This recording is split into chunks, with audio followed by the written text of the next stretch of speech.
Yeah, what's going on? What's up with good poppin' crack pearl? It was really good in the hood. It's man Theo Butler, and we are on time. 10 minutes late, but I started the show at 6:40. Crew, what's going on, Diabolical? What's going on? What's going on? What a beautiful day to be a Steeler fan. Yeah, no, wait, we got some more news. We got some more news. Tell me if we got some more news now. We got some more news. Let me know. Other than that, we in here. It's Wednesday. It is Wednesday, and I want to make sure I got this right.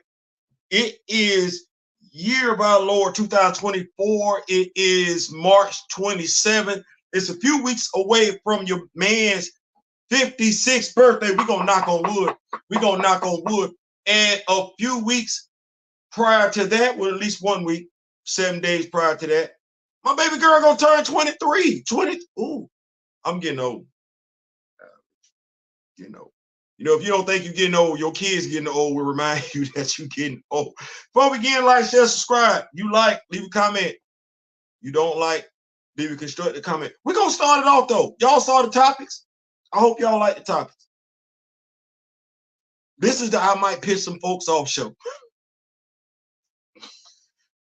I fully expect that. So we're going to go ahead and jump off to it. Get down on it. It's cool in the game, see it. Superheroes, a lost art form. And what about BBB in diversity? Y'all can think about, y'all let 3 B's. You can let it marinate. I tell you what it is. You can guess. If you get it, I tell you. We're gonna talk about it. It's got something to do with superheroes. So I'm in the room chilling, lights off. That's how I do my thinking. Lights off. And I'm thinking about the current state of superheroes. And I'm thinking that folks don't know how to create superheroes no more. Like, me and my wife were talking. Trademark, because this video serves as legal evidence of what I'm about to say. So growing up, getting older, I don't want to see Black Peter Parker. I like Spider-Man. I do. But I don't want to take over the Spider-Man mantle. Maybe have spider-like abilities, but I want my own character. I want the character that's going to represent me. Not just be a brown-skinned version of people. Yeah, I said brown skin. I said brown skin because contrary to popular belief, to this day, at the age of 56, I said 56, I'm claiming it. I still, as of yet, to see a white person and a Black person. I pulled them crayons out in elementary school. They don't work. I ain't saying, I'm just saying. So I came up with a hero that defines me. If I was to put this hero on paper, the hero would probably be about anywhere between 5'8.5" inches and 5'10". You know why? Because it's cats that height that need representation when it comes to superheroes. And they don't need that superhero to just be a sidekick or somebody folks just gonna laugh at all the damn time. No, it's folks my height, maybe 1.5 inches taller, that'll whoop ass. And we waiting on that character because Peter used to be 5'10", then he got to be 6 feet tall, and now he Tom Holland's height. I don't know what the hell that is. But anyway, I digress. So the superhero, now mind you, I don't work at either comic book company, but I am a comic book fan. And I have watched some of the greatest of all time do it, create brand new heroes for a demographic, but it's still a hero, a superhero, still gonna do some superhero stuff. Their demographic just happens to be who they represent while they're doing some superhero stuff. My superhero.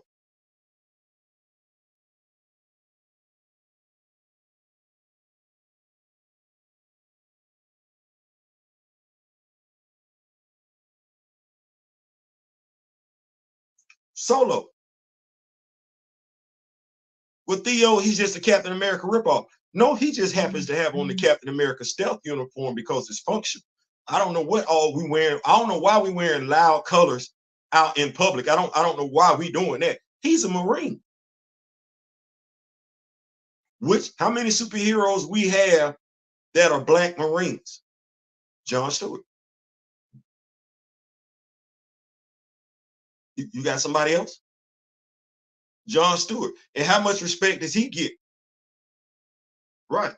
Well, Solo is a Marine. Why is his name Solo? Because as much as he wants to be accepted, as much as he doesn't mind working with people, as much as he doesn't mind making a sacrificial play at the end of the day for his team, he still feels like he's alone. That's a nice character. You see in the complexity, you see that character layer right there. You see that layer of characterization. See how it's got levels to it already. What are his abilities? Oh, well, hell, he's a mutant. I took the lazy way out. I wasn't finna go all about, oh, no, he's born like that. He's born like that. His abilities, his body is it's an organic self-defense system. Theo, organic self-defense system, what do you mean? His body is always conscious. His body is always conscious. Don't matter if he's asleep or not. Theo, how did you get to that part? I fight in my sleep. I fight in my sleep. I punched myself in my eye the other night, and I was like, damn. Well, I would hate to be the person that got hit with that left. I was like, yeah, you ain't lying because I pulled it. I jump in my sleep. Well, why? What makes me draw a reference between I jump in my sleep to his body, his abilities are an organic self-defense system? Well, this is my mindset.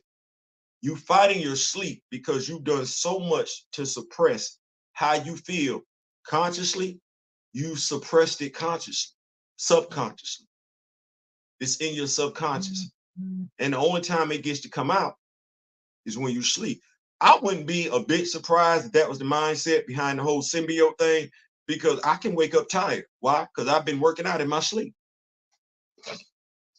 Well, if I take that real life occurrence and spin it forward, I now have a character who you can't sneak up on because his body is always alert. And based on those abilities, his body being a organic self-defense system, it's safe to say he has a healing factor that's stronger than somebody else's. It's safe to say he's stronger than the average person based on that power set alone. It is. Creativity. Did I say I like Spider-Man? Did y'all hear me say I like Spider-Man? I did. There's no need for me to come up with a black Spider-Man, though. I needed to take the emotion, the desire, which is essentially at the root core, to see myself as a superhero. Peter Parker, Spider-Man, just happens to serve as the inspiration for that. But we can't do that no more. No. Black folk want to be Peter. Females want to be Peter.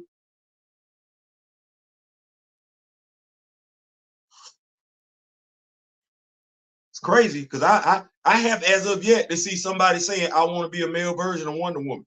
We got Wonder Man. That's not Dennis Prince. That's not who that is. That's Simon Williams. That's Simon Williams. That's not Dennis. Well, we don't know how to create anymore. We either don't know how to create anymore, or we've gotten lazy when it comes to creating, or we're low-key telling on ourselves as we actually are just wanting to push an agenda. What do you mean when you say that? You see how I just came up with that original hero? You see how I did that? Well, why we couldn't come up with a gay Robin? We came up with Dick. We came up with Tim. We came up with Jason. We came up with what the signal. We came up with Stephanie.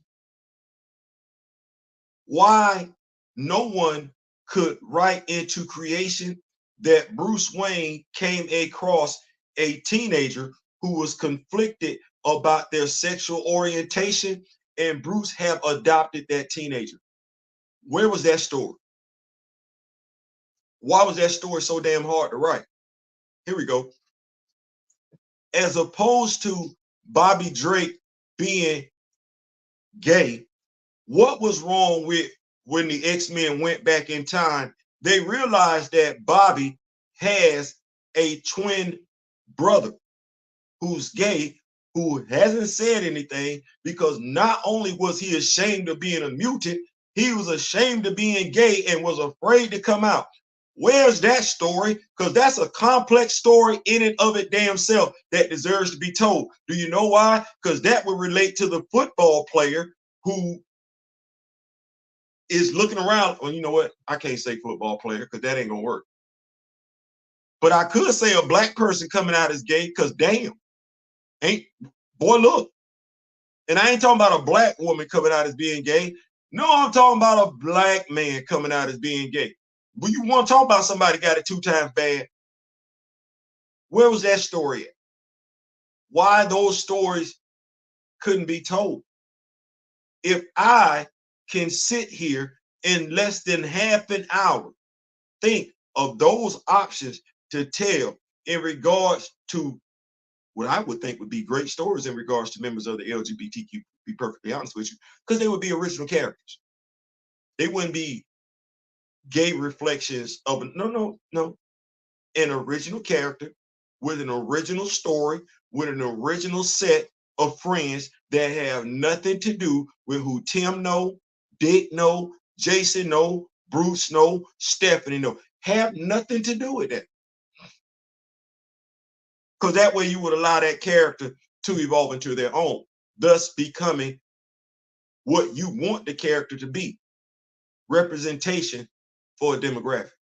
Damn, it ain't that hard. It's not that hard. Yeah, folks make it hard. It ain't that hard. I'm gonna keep up with these notes. I don't think it's that hard. I really don't. I think you gotta love comics. Maybe have taken some writing classes. I don't know. Maybe having a free flowing imagination. I don't know, but it's not that hard. It ain't that hard. What's going on, Mr. Ray Smith? Love it. Creative mind. Thank you. What's going on? Not Theo American Patriot. That's you.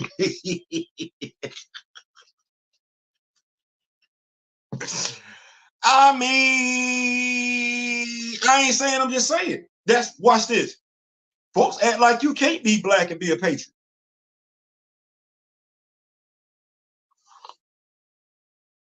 I don't know why. I ain't never spelled America with 3 Ks. What? America. I don't where you get them K's from? I don't know nothing about that. I don't know nothing about that. My grandfather's an Army veteran. I don't know nothing about that. I don't know nothing about that. I don't know.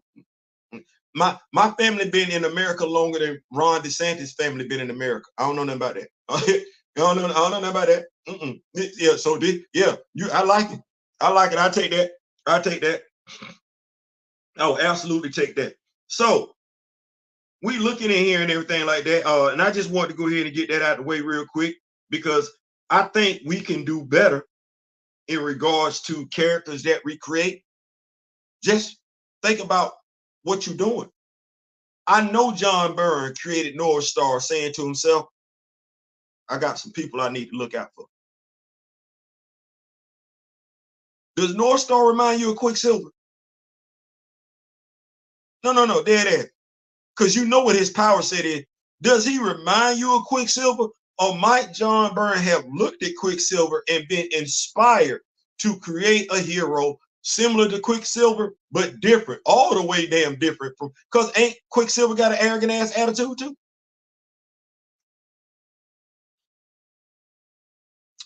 This some good coffee. Both of them got arrogant ass attitude, right? Right. But do you think about Quicksilver when you look at North Star? I don't. Do you think that North Star is a weak-ass superhero? No, you don't.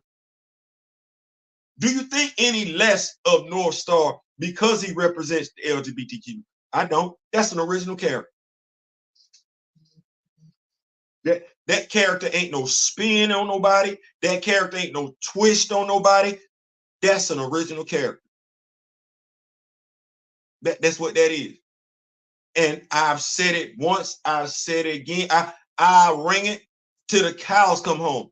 Y'all have heard me champion the horn for Alpha Flight way back when they announced Eternals, and you know I'm an Alpha Flight fan. You know I covered the series. You know how much I've talked about North Star. We talk about true representation. Why are we not pushing that dude right there? Because does North Star remind you of Phastos in the Eternals? Hell no. The only thing them two characters got in common, they both gay. That's it. When the last time you seen North Star cry? Right.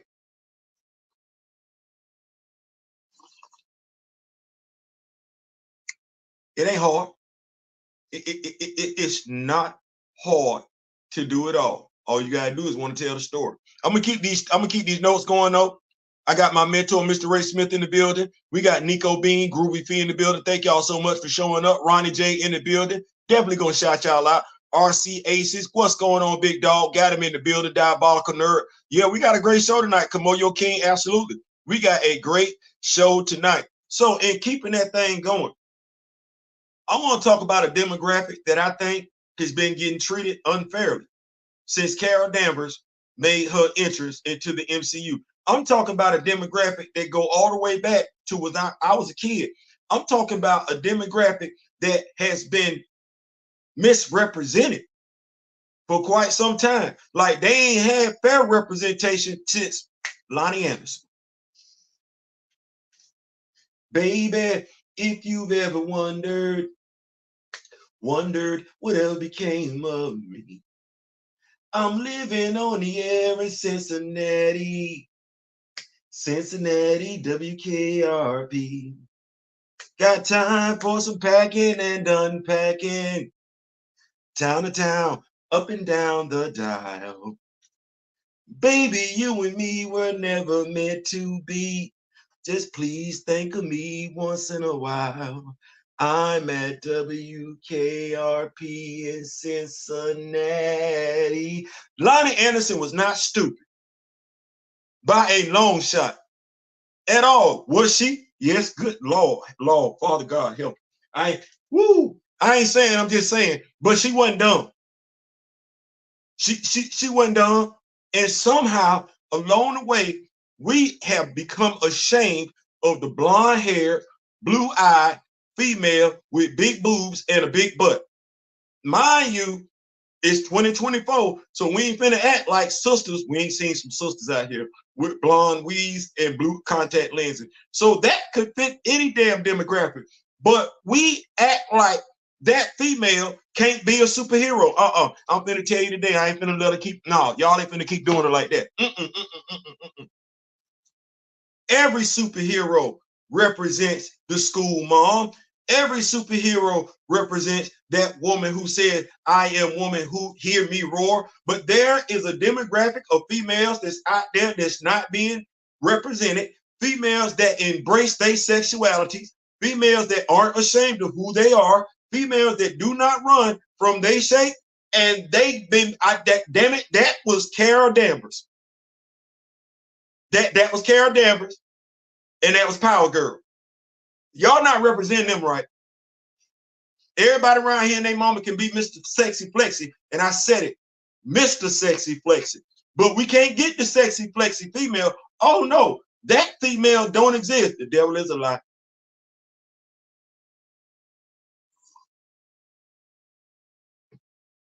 The devil a lie. I ain't gonna let y'all keep doing that. Women that look like Lonnie Anderson and Dolly Parton had representation back in the day. Smart women, curvy women. Now y'all acting like that woman don't exist. Like if she built like that, she's stupid as hell. The only way she can be intelligent or be dominating as a woman is if she have a short haircut and display masculine features. Hell no, stop that. Stop that.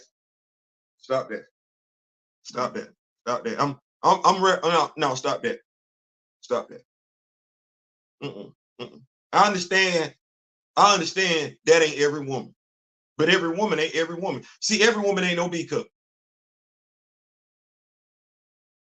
Y'all need to say that one more time. Every woman ain't no B cup, and every woman that's bosomy ain't stupid.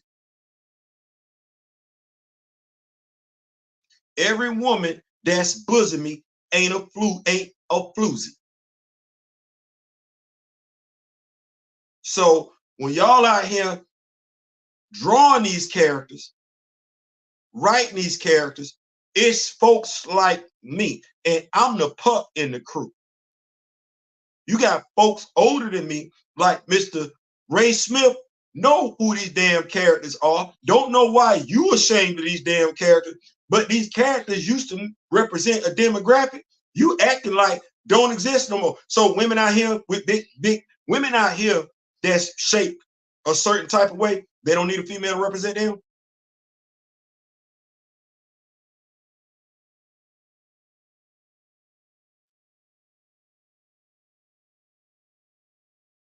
Because this female's out here dealing with image issues. Because society then made them feel a certain type of way about how they look, like they can't be taken seriously. Where's that representation at? Why are we dialing that representation down? Oh, we don't mind seeing Michael B. Jordan tatted up. You don't mind me looking at Chris Hemsworth naked ass. Hell, you doubling down on the ass because you want to make sure I know Chris Evans. No, I got America's ass. Chris Evans ain't never been in the military. He's an actor. He may have Hollywood's ass. I got America's ass. Out here with that nonsense. No. Where that female at? If you can give women, men, Fastos, and you know what that nickname is, you know what his nickname is. I'm just saying, it ain't nice, right? All right, then you can give us that. As a matter of fact, watch this, cause I ain't like that. Where old girl at from the Great Lake Avengers?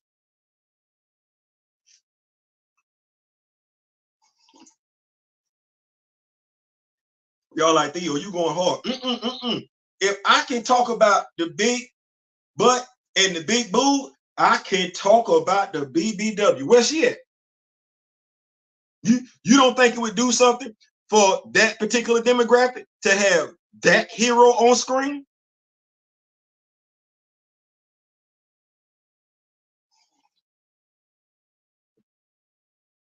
I told y'all I was a comic book fan. I told y'all I was a comic book fan. Shout out to the folks that I talked to during my downtime. Kamoyo Kid, Mr. Ray Smith, Big Clarence, Gabbo, my brother D-Real and everything. We, Grand Madam Town, we talk about stuff that ain't got nothing to do with them, but it always come back to them. We keep that knowledge going, though, because folks think we don't know. Yeah, we know. Where's she at? I got Bouncing Boy over here. Matter of fact, where is my Legion of Superhero movie? But you see what I'm talking about? I'm talking about image, diversity, representation. You ain't got to overcook the grits. You can come up with a brand new hero. You can. It don't take long. Stop taking heroes that are already established and just flipping them. It don't stick. And it's disingenuous because you're never going to take an established character that's a member of the LGBTQ plus and flip them.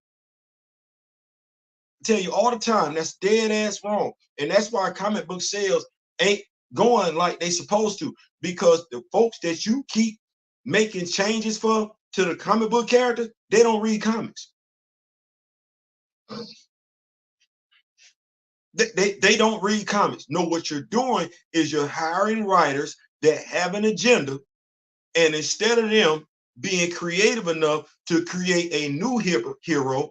Their lazy ass goes and they've had their eye on flipping this hero since the hero. Oh, I wonder what that character would look like if they were this. They never thought about one time doing what you hired them to do in the first place. Be creative. And that's a damn shame. And that's the problem with the comic book industry today. You're hiring people who lack creativity. And excuse me, Anthony Mackie, let me just go ahead and get this out. Don't say that no more.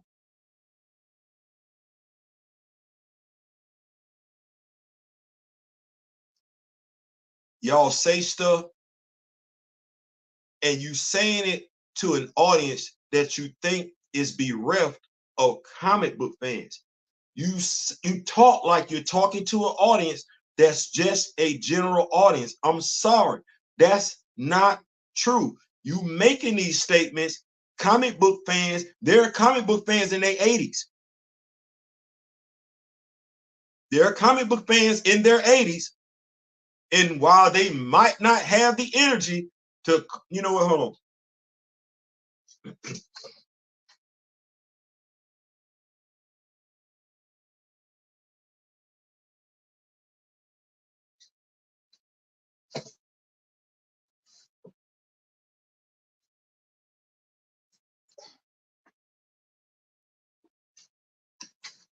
I wanted to make sure I was in uniform for the night.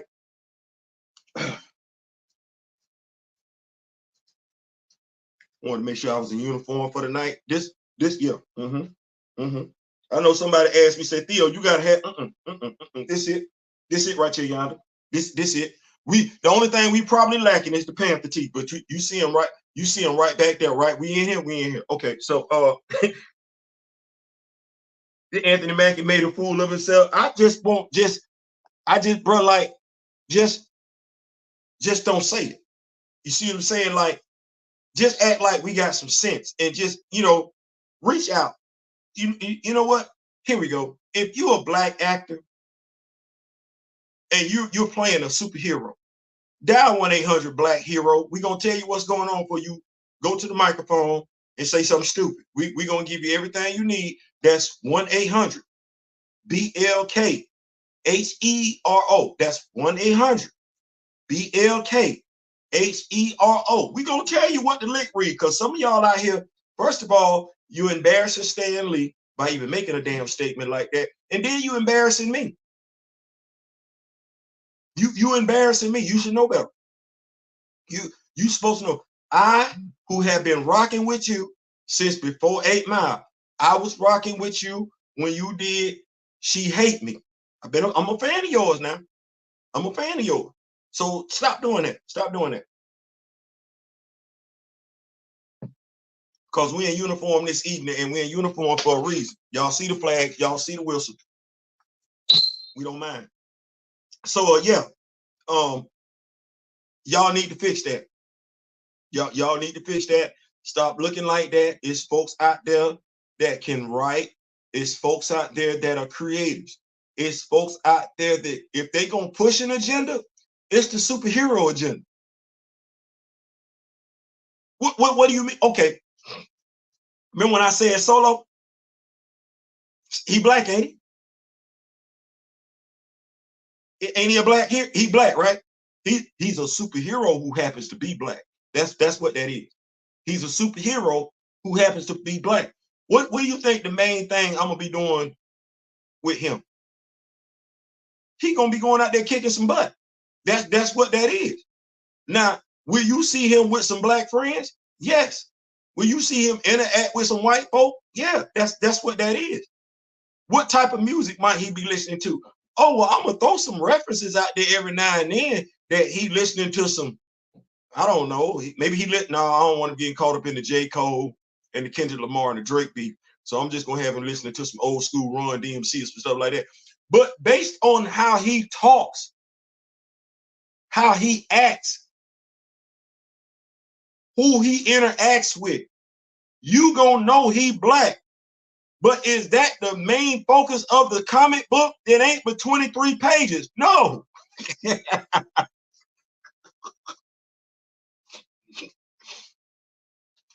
I need you to see him go out there whooping butt. And is every fight he get into gonna be a racially motivated fight?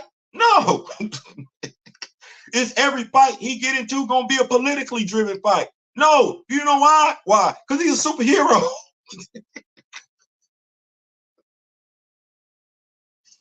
It's that damn simple. He's a superhero. He ain't a politician. He's a superhero. He ain't running for office. He's not.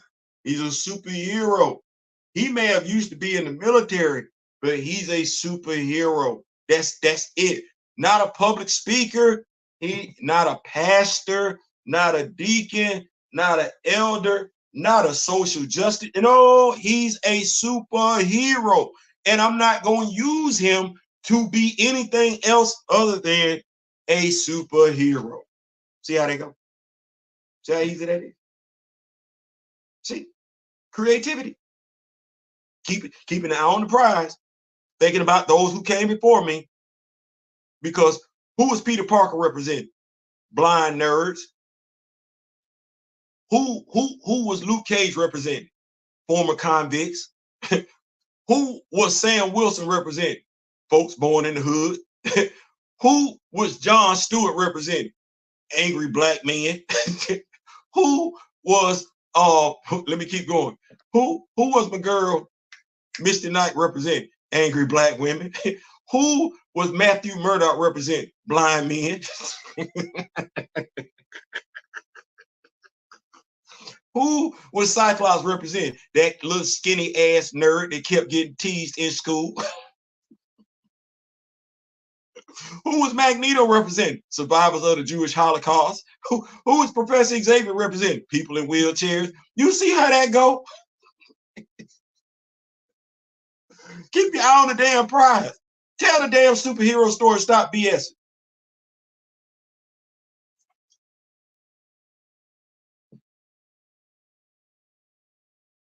Oh, this soapbox. I'm just saying that Nate Moore aging worse and worse all the time. Anthony Mackie got to stand on his own with the stupidity. I be wanting him to be like, Anthony might need to just holler at us. And you know, I may have taken the wrong approach previously. I was mad in my feelings. I can say it, I was in my feelings about how folks, as far as I was concerned, disparaged the memory of one Chadwick Boseman and treated the importance of the character that is T'Challa, which he brought to the big screen. So I was in my feelings, but you know, hey, what they say, leaders build bridges. Leaders build bridges, and you're supposed to evolve as a person. Well, I'm not that, you know, hey, I'm gonna tell you when you're still effing up, but I'm gonna say it a little bit differently. But yeah, I don't want that no more. So yeah, part 2, second phase of our show for the night. So hey, tell the story. Ain't no reason why my sisters, and when I say my sisters, I'm talking about my women out here. That's built like, well, Instagram models. Why they can't be represented? You act like they can't be heroes. What you saying? They only good for what? Okay, just like and mind you, I say Instagram models come in all shapes and sizes and everything like that. What about my sisters that's big boned? They can't be heroes because of what?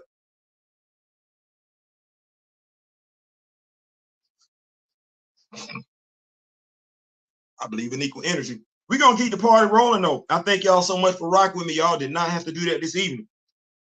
But we in here. NCAA. I'm sorry, I said my bad. College football. You need a PS5. It's coming. It's next month is April. Oh boy, they talk about 60 days after that. Boy, listen to him. Have you played the game before?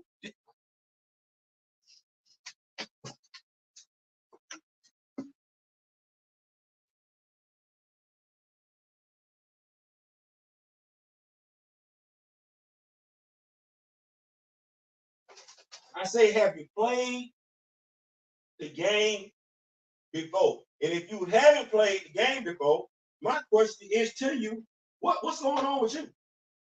Like, I think that's a fair question. What you got going on that you ain't played the game? NCAA 14, I'm gonna say college football 25, it's coming out. My question is, are you gonna get it? And if you're gonna get it, What you prepared to do with it? I think that's a fair question. Because look here, I talked to quite a few people, did not enjoy that game like they were supposed to when it first came out. Now, what I'm going to do for y'all, because I like to tell folks I'm blessed and highly favored.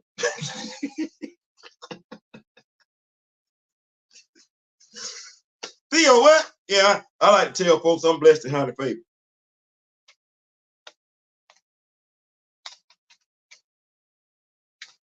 That's what that is. I'm blessed. I'm blessed and highly favored. I am. So my question to you, because I know what I did with the game, and I don't think you did what I did with the game. So here I am as an unofficial spokesperson for College Football 25, here to tell you how to get the best out of the game. Get your money's worth about the game. Let me keep up with these notes real quick. You say you're getting the great say again. I haven't played college football game in years, and I stick with man when it comes to my football game. Brother Ronnie, brother. Oh, wait. Oh. Illegal participation. You don't know what you're missing. First of all, let me say it like this right here. One of the features that you can go back and play. I went back and I loaded up my whole senior year high school season. The teams that we played during my senior season, I put them on there. And they have this great editing tool.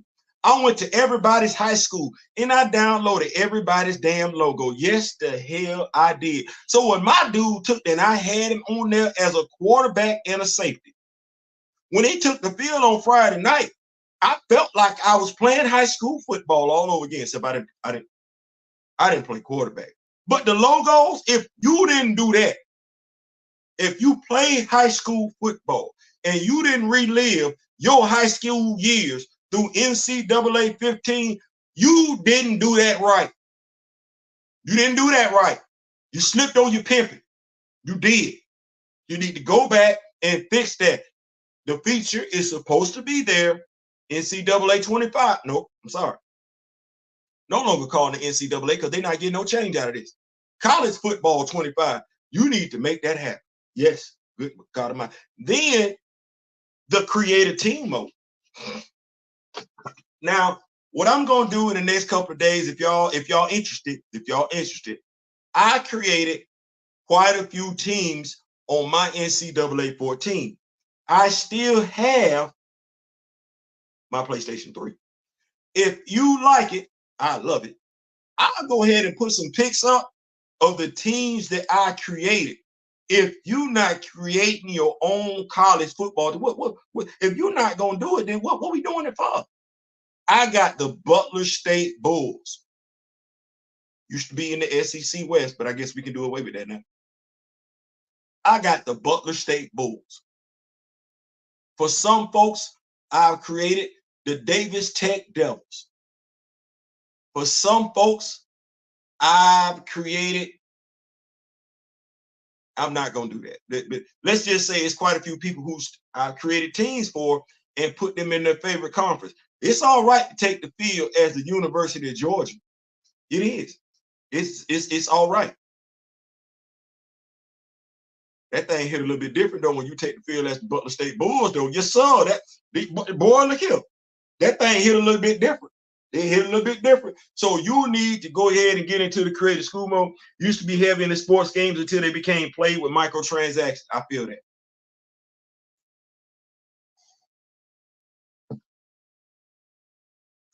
I feel that. I feel that. I feel that all the way across the board. So EA Sports, if you picking up what these Steelers said, we're not a fan of microtransactions. We're not. Now, I don't mind paying for uniforms. I did that with NCAA 14. I bought every college football's uniform, but to make me buy something for a player to get better,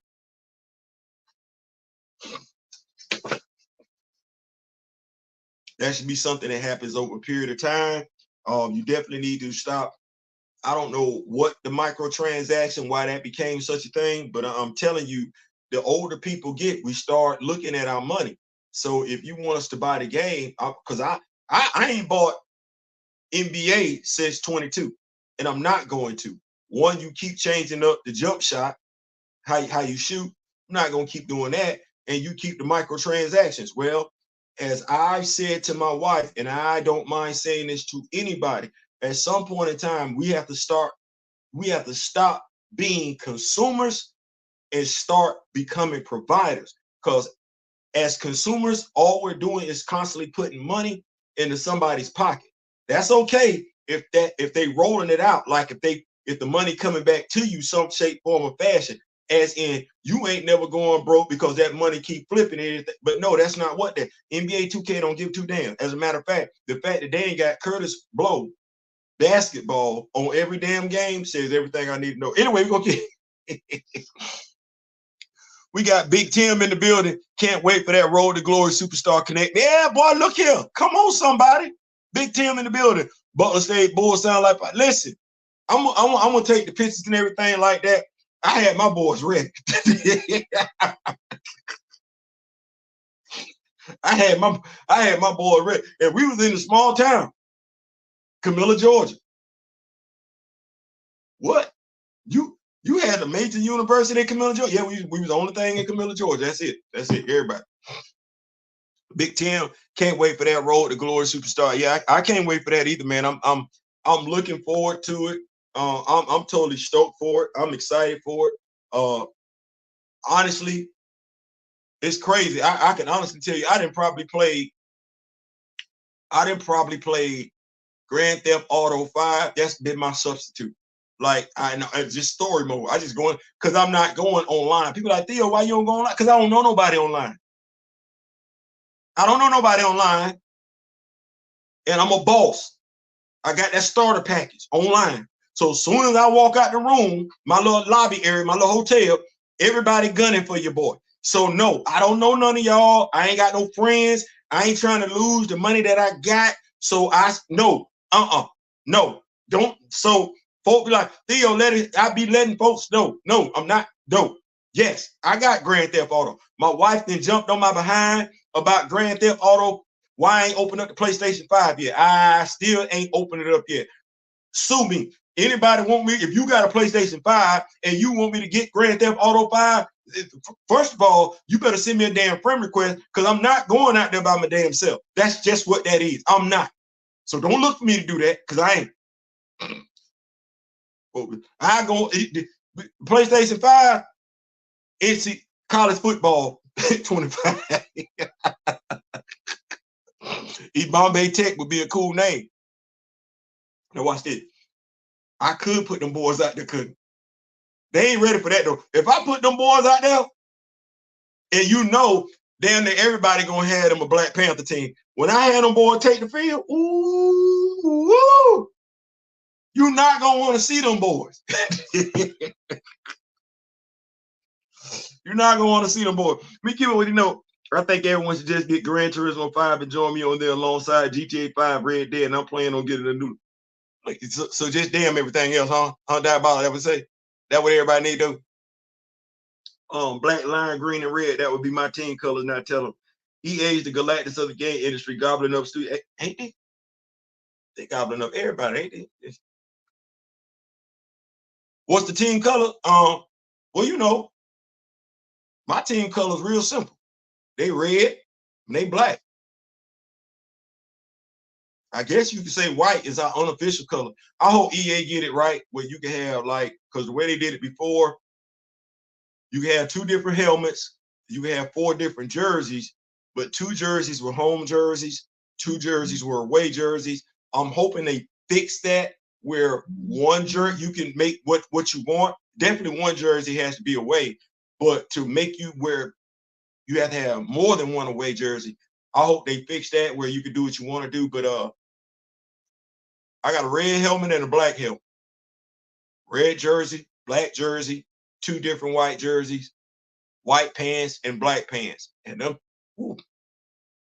And since us, we got that black Air Force energy.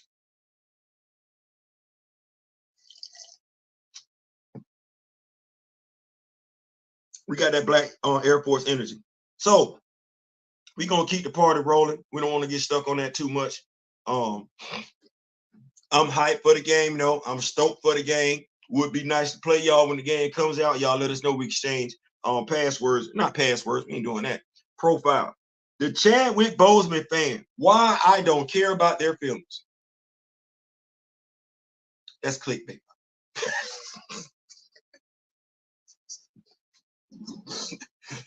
So, and that's just based off of comments that we still be getting in regards. It's just disrespectful. It's 2024. It's 2024, and we want to, if we want to start recording this video from this point here until I get done with the segment, so be it. It's 2024. What I know about Chadwick Boseman, you should know about Chadwick. And if you know what I know about Chadwick Boseman, because you say you're a Chadwick Boseman fan, then it wouldn't even be a question of whether or not the role was going to get recast or not. The fact that black folk in 2024 take to social media by just skipping past the fact that they literally have a smart device in their hand where they could go Google research up on Chadwick Boseman. No, they just skip that whole part and go right to let me make a comment. Let me say this right now. I don't care about your damn comments when it comes to Chadwick Boseman because you're being disingenuous. You just want to be seen. You want to be heard. And I'm gonna be honest with you, I'm about damn sick and tired of you so-called Chadwick Boseman fans just wanting to attach your name to his coattails so you can get somebody to like you, so you can get some damn sympathy points. How about you get your damn education up when it comes to Chadwick Boseman? How about you level up your damn knowledge about Chadwick? How about you be able to tell somebody something about Chadwick Boseman other than the fact that he played T'Challa? How about that? How about you say something worth a damn as opposed to regurgitating the same damn thing you've been saying for the past 4 years? That means your ass as a Chadwick Boseman fan ain't learned a damn thing about Chadwick Boseman since then, which makes you lazy as hell, which makes you probably the worst damn fan that Chadwick Boseman could have because you ain't telling nobody about the damn man. You ain't learning nobody about the damn man. What you keep doing is just saying the character, the character, the character. Well, you know what? The people that you talking to didn't already learn about the character since you've been bumping your damn mouth about the character. They've learned more about the actor since you've just been bumping your mouth about the. How about you just shut the hell up when it comes to Chadwick Boseman?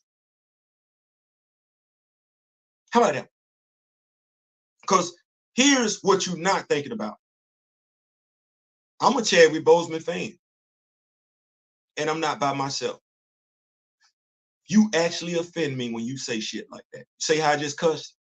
I'm gonna say it one more time. You actually offend me when you say shit like that.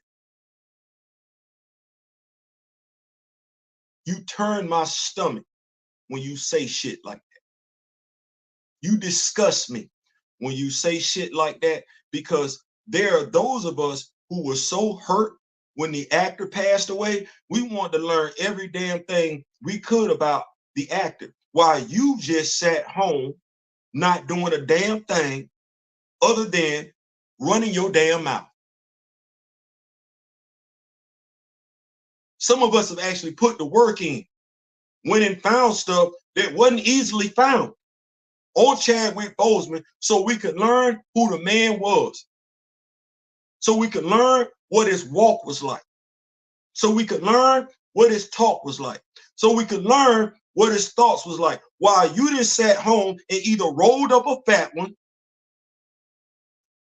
popped open a 40, watched your latest, greatest reality damn shows, surf social media for 4 to 6 hours a day so you could just have somebody to damn troll. No knowledge gained whatsoever. Stop mentioning his damn name in vain.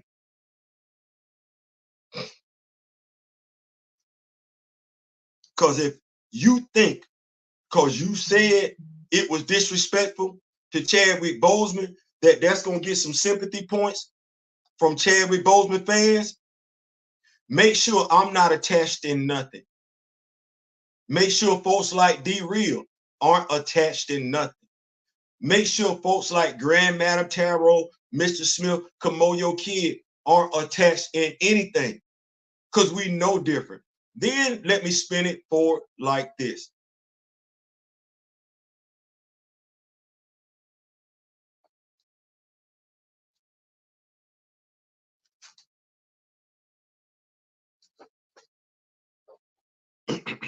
That's the further review.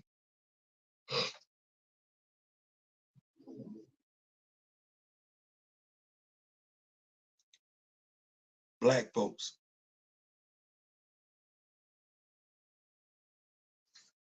I saw something today, so it might seem like I'm directly responding to it.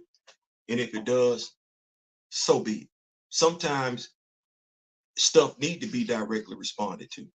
Sometimes you need to know folks are directly talking to you. You're a butt-hurt woman. Well, hell, I'm a butt-hurt man. A man can't say something that's truthful if it contains anything about a woman, because to a degree, you still gonna think it's sexist. Queen, you need to work out your damn feelings. Let me say it one more time. Queen, you need to work out your damn feelings.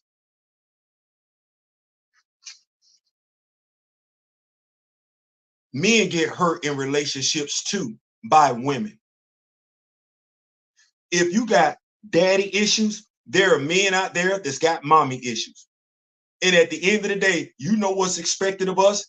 To still toe the damn line for our black people. You having mommy issues as a black man, nobody gives a damn. You having abandonment issues as a black man, nobody gives a damn. You suffering from PTSD because all you date, all you get in relationship is with black women, and by and large, them black women ain't been able to acknowledge, understand, respect the fact that they got a good black man in front of them. You think society gives two damn about that black man that's traumatized? Or are they gonna clown him if he go outside his damn race? No, he better hold it down and still be representing his queens. That's what society expects. Well, if you're a 30-something-year-old ass woman, black woman, you're a 40-something-year-old ass black woman, you're a 50-something-year-old ass black woman, and you happen to know Theo B, you happen to know I Ain't Saying, I'm Just Saying, you happen to know Mr. GTB, then I need you to get out your damn feelings when it comes to having gender issues. If you got them and you still suffering from them, don't speak on black issues, because your black issues are tarnished by your bigotry, by your trauma. We don't need to hear from you. Go get help. Go get help. That's if you're a traumatized black woman or if you're a traumatized black man. If you've been hurt so bad by black women, you have nothing good to say about black women, don't speak on black issues. Go get you some help. Come back. See how I do that? Equal energy. Derek said what he had to say. It wasn't sexist. It was matter of factly. But it's too many people around here, unless you saying nothing but good things about black women, you hate black women. That's stupid as hell. Not every black woman is perfect, just like not every black man is perfect. And if black men are flawed, so are black women. Don't black men come from black women and vice versa?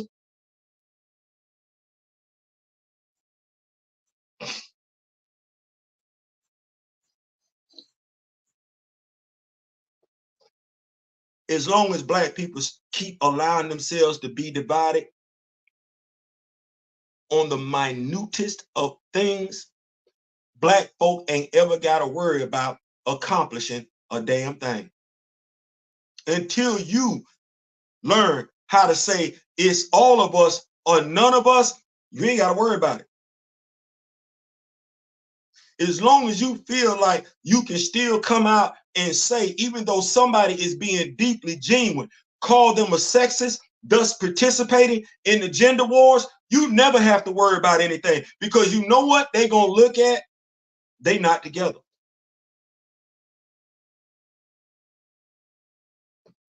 They not together, and they don't know how to keep their business out the streets.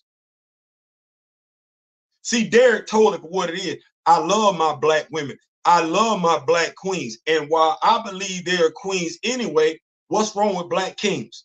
What's wrong with black kings? What was wrong with that damn question? What made that sexist? What did you hear him say disparagingly about black women? It's your insecurities as a black woman that's got you thinking like that. Don't feel bad. It's black men that suffer from the same damn insecurities. It is. So when you talk about me, if you feel like I'm talking about you, I am. But this ain't a sexist video.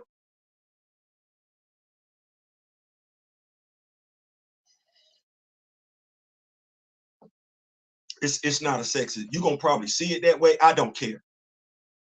Do better. Keep this party rolling. We keep the party rolling. We're going to keep it rolling. We're going to keep it rolling. Yeah, I ain't got time for that. I ain't got time for that. We all got our issues and everything like that. I've been hurt.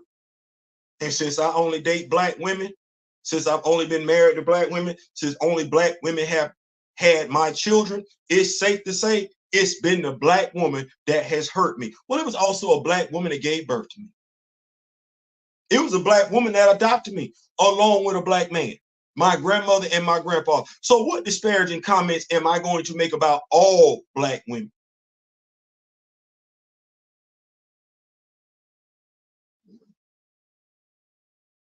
As I said, I'm not the one for you to have a conversation with, because I rep black women all day, every day, twice on damn Sunday. My question would be, do you rep black men like I rep black women? Do you speak on black men like I speak on black women? That would be the question that I would ask, because I know what I do. And I know damn good and well, watch this. I know damn good and well, ain't too many black women in social media throw out either this flag or this flag in regards to Captain Marvel, the first movie. I know quite a few brothers that did. So you might want to watch that whole thing when you start calling folks sexist.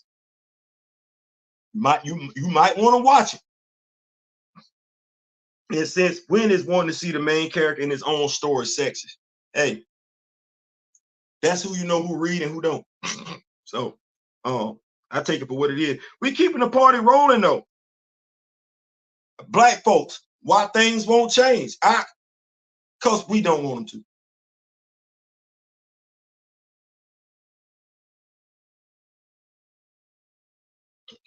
Let's go ahead. Let's have a great story. Let's full transparency. Full transparency. Content time. Content creator. I'm a content creator. So last week, now let me just go ahead and say this. My wife is an X-Men fan. Y'all know that I collected the action figures and everything like that. I did that. I watched X-Men back in the day. I did. I watched it. Now, my wife understands recast T'Challa. She supports recast T'Challa. She's with that, so much so to the point where she didn't watch Wakanda Forever. She didn't want me watching it. She's still upset about that. That said, my wife did want to watch X-Men 97. Now, I didn't watch it. I didn't. And shout out to my brother D Real and everything. We had a nice little conversation. That's my brother, and I love him. Thank you so much. And we were talking it up, and I said, man, you know what made me feel bad? I said, I can't lie and say I didn't want to watch it.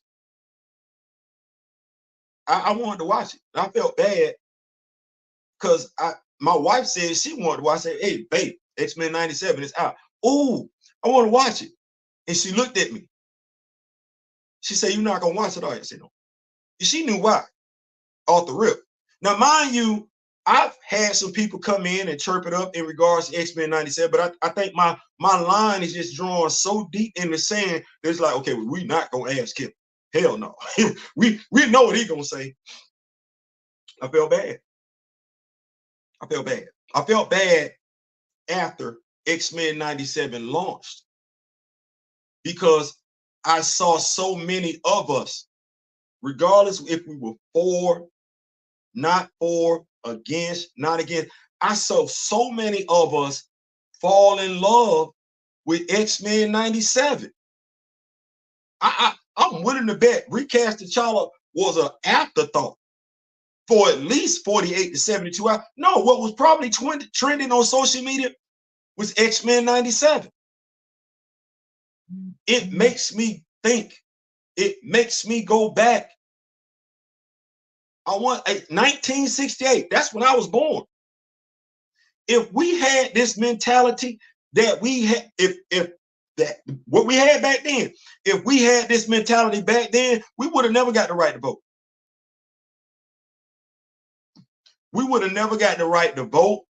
We wouldn't have never done anything in regards to the Montgomery bus boycott. We wouldn't have never got any of that because our attention span as a people is crap.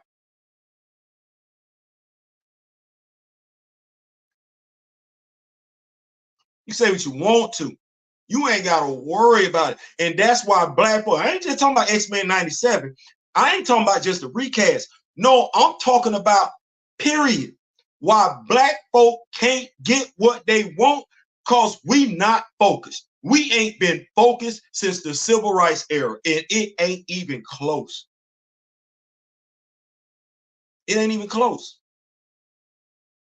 That's why I always said, if they can kill off the fictional character with little to no issues whatsoever, how you think they'll treat the real black person? I said that. I've been said that, and I live in Florida. I said that back in 2020. Well, damn, look at all the laws and legislation that they came out since then. Look at how much they trying to change history. I said that back in 2020. I said, if you let somebody get away with something small, there's no problem with them trying to do something big.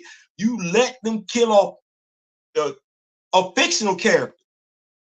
Ain't Daffy Duck still damn living? Do you think the person who originally voiced Daffy Duck is still around? No, they're not. Fictional characters don't take dirt naps. But you got black folk. I expect that from everybody else.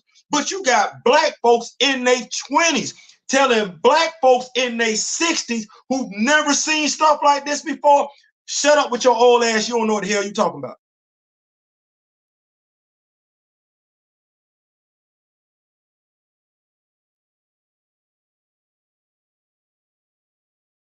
How? You got young black folks that just got here, ain't fought for a damn thing, do not know what a boycott is, do not know what honestly don't even know what racism is, will tell their grandmama and their granddaddy they don't know a damn thing. And your grandma said, what the hell?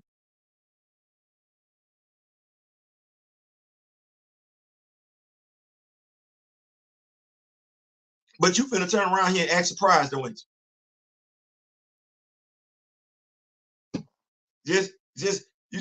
You just had Black History Month. You just had it. And you finna act surprised when some more dumb stuff happened. No, how you finna act surprised about some stuff you participating in? Because you don't want to hear nothing from nobody else. You know every damn thing. Your ass got here doing the new damn 52. And you telling people who used to damn go to 7-Eleven back in the day to get the damn Slurpee cups with Batman and Robin on them, they don't know what the hell they talking about. You got people walking around here who just turned 20, telling people who was 10 years old doing 1976, oh man, you don't know what the hell you talking about when it comes to comics. How? I don't know.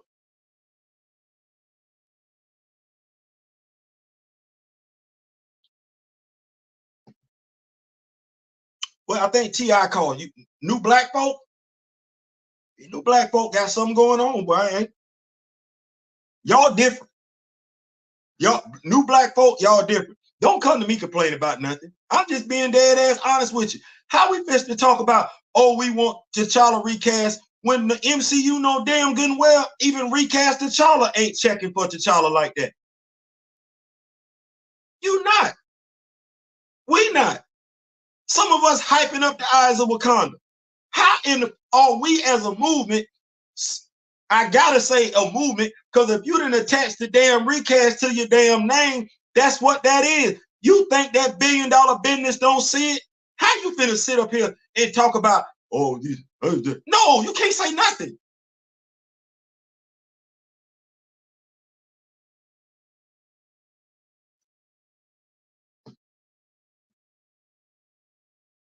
Which is why I find myself in my own little slice of Wakanda, not caring no more. Let me help you out. I ain't worried about superhero fatigue. I'm going to the comic book store tomorrow. I got John Ridley's run. I got Eve Ewing's run. I'm collecting Brian Hill's run. I got everybody else's stuff. You see what I got on my head. You see me. You see me. You know what?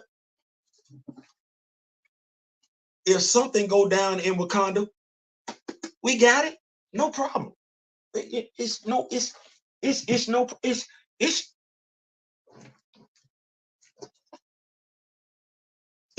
problem. It's nothing. Right here, I got my own look. I got the Golden City right here. Big Chad called me on Saturday. He said, Theo, what's going on in the Golden City? Oh, we chilling. We're chilling in the Golden City. I got the Golden City. I got it. And watch this. Because the sentiment round here is, if you know me, grow me, sharing is caring. That means what I got, I make available to the other folks in the Golden City. We're not checking for eyes of Wakanda. Our eyes already been to Wakanda. You need me to say that one more time? We're not checking for the eyes of Wakanda. Our eyes already been to Wakanda. What the eyes of Wakanda finna, okay, hold on. What the eyes of Wakanda finna tell me about Bass? If you rocking with me like I'm rocking with you, like I'm rocking with you, like you rocking with me, what can the eyes of Wakanda tell you about Bass? If you want to get some knowledge about the characters of Wakanda, are you checking Marvel or are you checking me and or my brother D Real?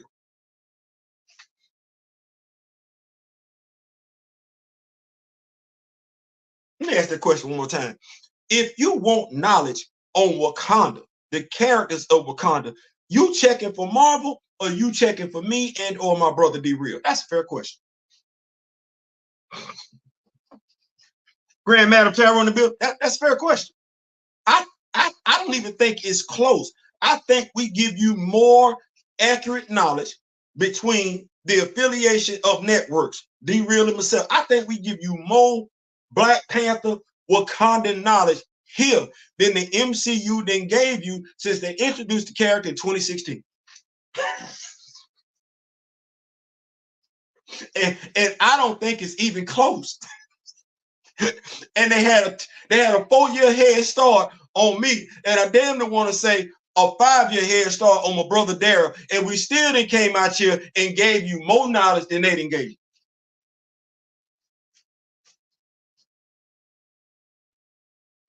I don't even think it's close.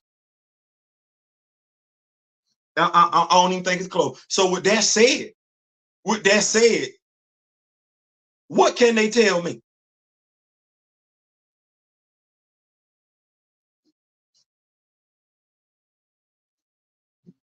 The doors of Bass are open.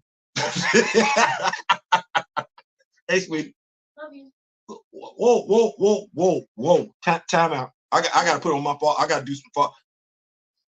Yeah, you go ahead and change them. Yeah, you can go ahead and change them. Yeah, you go ahead and change them. Yeah. They look nice inside the house. You can go ahead and change them. Yeah, yeah. You go ahead and change them. You can go ahead. You can go ahead and change them. You can go ahead and yeah. You look cute. You got the little left eye with the band-aid. That's a little cute. That take me back to my TLC days and everything like that. Go change them. Go change them. Go. Yeah, close my door. Close my door. Change them. I ain't playing.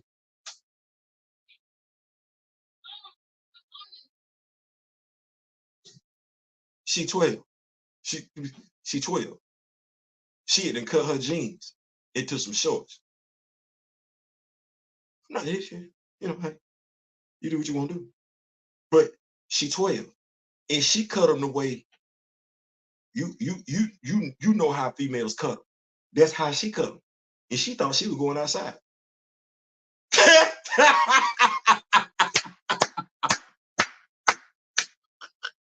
No, ma'am. No, ma'am. No, ma'am. I get it. I understand. I understand the look that you're going for. That said, go change them.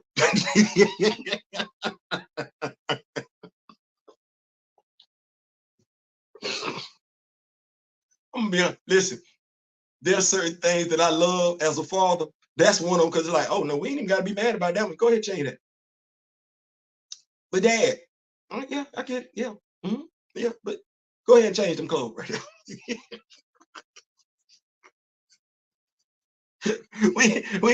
We're not even gonna do that. It don't require no back and forth or nothing. Exactly. Listen, I ain't gonna lie. I love being a father. I'm gonna say that. I love being a father. For moments like this, for moments like that, when you can have that type of interaction with your children, you be like, okay, I can see you. But no, I see you. I see what you're going for. We're not gonna do that though. She understood why.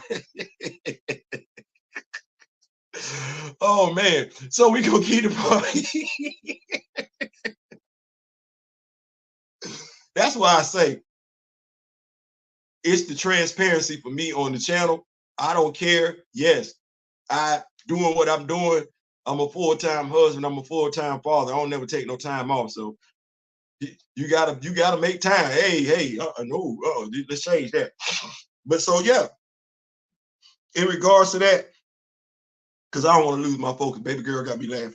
So that's where I'm at with in regards to black folks. You can't expect that if you're not gonna do better, and we don't act like that. We don't act like that. Now I don't know when. That's the thing. Now I don't know when we're going to act like it, and I'm gonna tell you why. Because the civil rights era required a true sacrifice. The civil rights era required you doing different things to go cast a vote. You had to actually go do something if you wanted to cast a vote. The Montgomery bus boycott required you actually doing something if you wanted to get to work. You either walked to work, you carpooled, or you got on a bicycle, something you weren't accustomed to doing. And mind you, you was doing it whether it was hot outside or whether it was cold outside, because you weren't getting on the bus anymore. Well, by and large, all recast T'Challa required was folks no longer effing with Disney. That's all it required. Publicly, not effing with Disney, to the point where you drove down their numbers economically. I asked my daughter, I said, how do you get a big business attention as a consumer? She's 22. She said, you have to make them feel you financially. Well, I think it's safe to say Recast T'Challa has not been diligent in doing that. Black folks, by and large, when we start talking about why we can't get hate bills passed, because black folks focused on everything else but. Could your mama and daddy and your grandma and your granddaddy have gotten a hate bill passed? Yeah, because your grandmama and your granddaddy was focused. Us, no. So stop looking for excuses when you already know the answers based on your individual movements, our individual movements. You know your movement. You know your movement. You know what is a priority to you. You know what you're willing to do with, and you know what you're willing to do without, whether it's needed or not. Your forefathers knew what was needed and they made sacrifices. In 2024, collectively, as a people, we're not prepared to do so. So stop complaining about what we don't have because we ain't trying to get it as a collective. Stop complaining. And don't look for me to do no videos on it because I'm not going to waste my time on it. I'm not.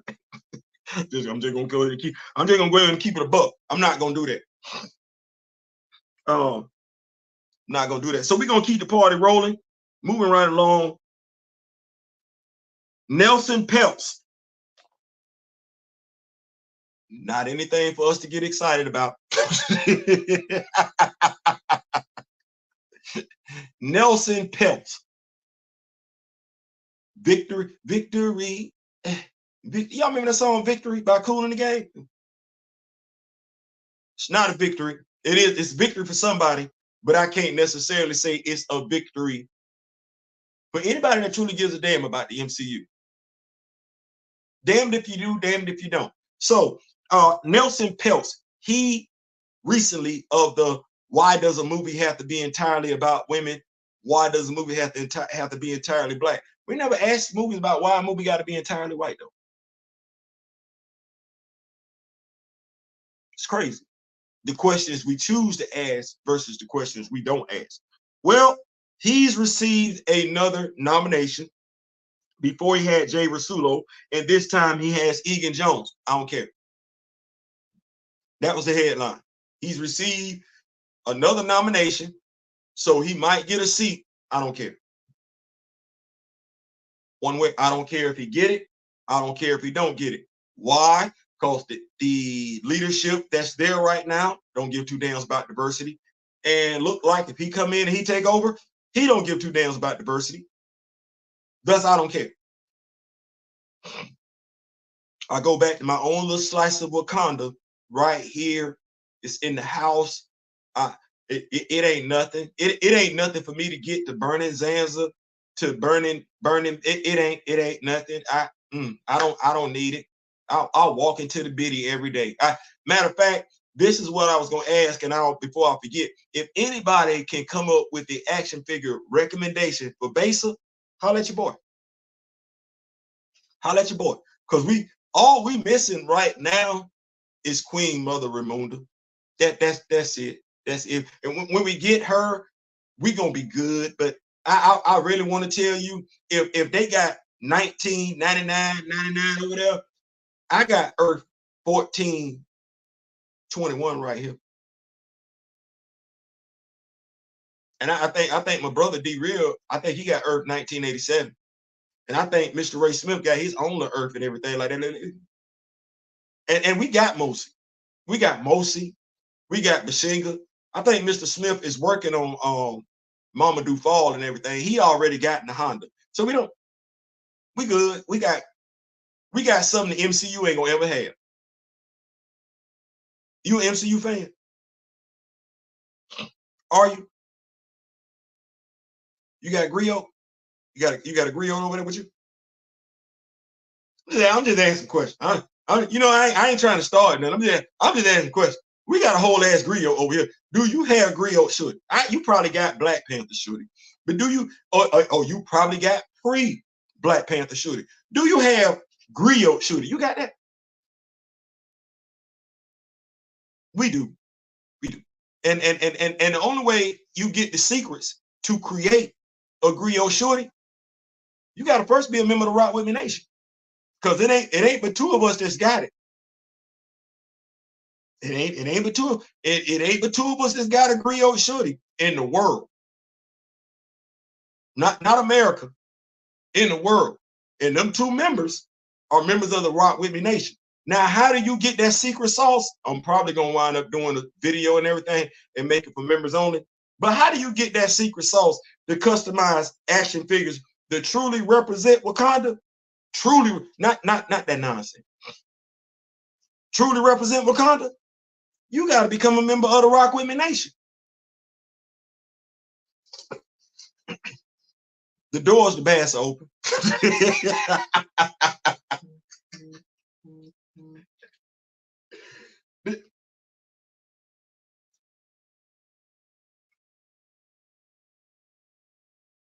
The doors of bass are open. The doors of bass are open. The doors of bass are open. Yes, good God Almighty Jesus. You can come on in. You come on in. You come on in. And you know what? Ain't no microtransaction. Ain't no microtransaction. all you got to do is like, share, subscribe. That's all you got to do is like, share, subscribe. See, we about building over here. We about building. I don't know what the MCU. See how we keep adding figures, and characters. The MCU, they taking away characters. See, hold on.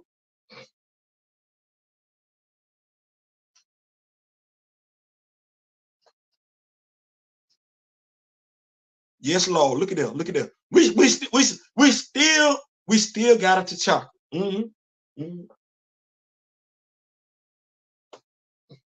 Something else you ain't gonna get in the MCU. See how we do this? We know we put respect on our women, as Derek say.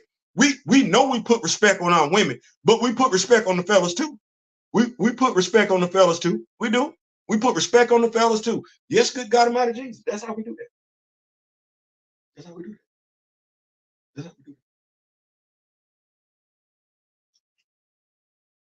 that. And you know, understanding that T'Challa is a man of tech. You know, folks want to act like he ain't smart, but we understand. So we rep that. We rep that all day, every day, twice on Sunday. Good God Almighty, yeah. Just in case my dog got to get into it with Tony Stark or somebody like that.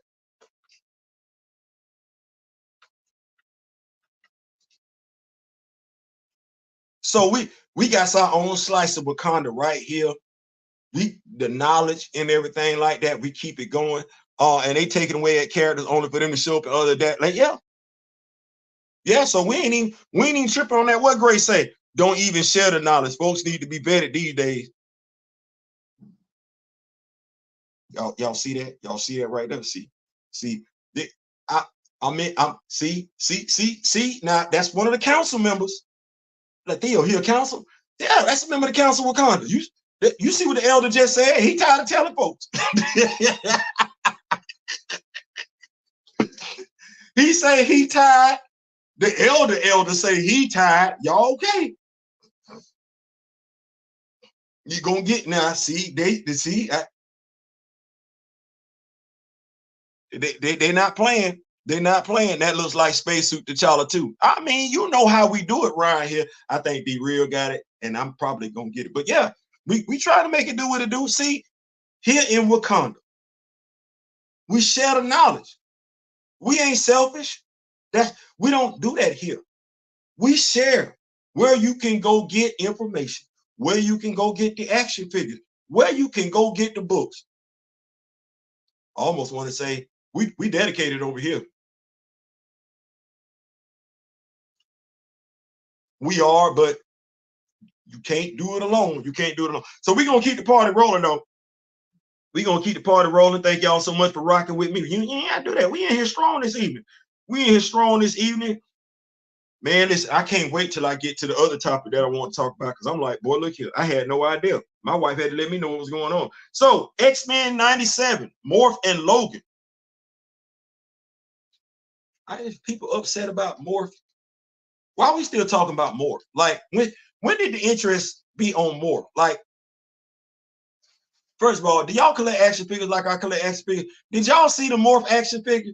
Who felt pressed to buy a Morph action figure at any point in time? As an action figure collector, have you ever looked at Morph and said, oh, I got to get that? That ain't never been my mindset. I looked at Morph First thing, this was what came to my mind. I'm looking at Morph. And I'm saying to myself, but that ain't Mimic. That's not Calvin Rankin. What's that? Who is this? And I look again, I'm like, well, that's not Changeling either. This is all the stuff that I'm going through as an X-Men fan, trying to remember who the hell this character is on X-Men cartoon back in the day. Damn, X-Men 97. I'm trying to figure out who the hell, because I'm like, that's not Calvin Rankin. That Morph? Do they mean Changeling? Okay. I see Thunderbird sitting right there. Shout out to the folks. Let me know why Thunderbird never got any shine on this thing. I'm like, okay. All right. So fast forward. House of X, Rise of X, Fall of X. I'm sorry. Did y'all not see the Marvel Legends 3-pack that had Jean Grey in the middle, Scott on one side, and Logan on the other side? Did y'all miss that? I'm talking about the sexual implications. Do we know what they call that pack as action figure collectors? Okay, sit that all to the side. You like Jonathan Hickman? I like Jonathan Hickman. Did you read his run on the X-Men? So you know about the Summers home on the moon. You know about that, right? Well, you know the little diagram that he had for Jean, Logan, and Scott. Her room was in the middle. There was doorways on each side of her room. Y'all don't remember Scott and Logan popping a cool one, having a party at Krakoa? It was just them two.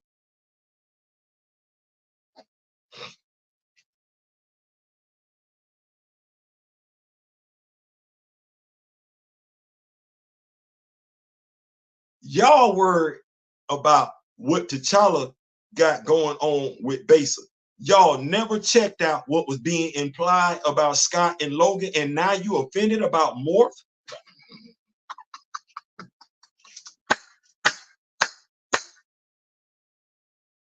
Logan a hoe. What? Logan a try-hoe.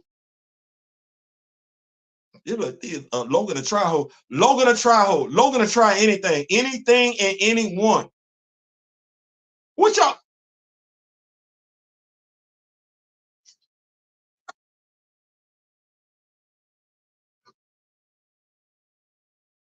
Y'all be letting folks fool y'all. Y'all be sleep. That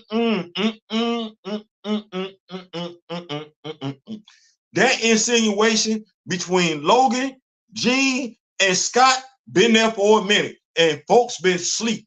That insinuation between Logan and Scott been sitting up there ever since that Krakoa party. And I got the comic book. Jean not there. It's just them two chilling.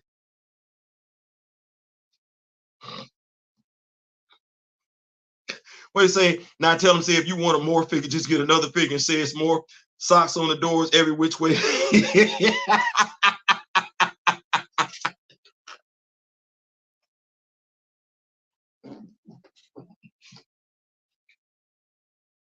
But you see, y'all telling on y'allselves. Yeah, oh, Morph. So you got a problem with Morph. But you ain't had no problem with Scott and Logan.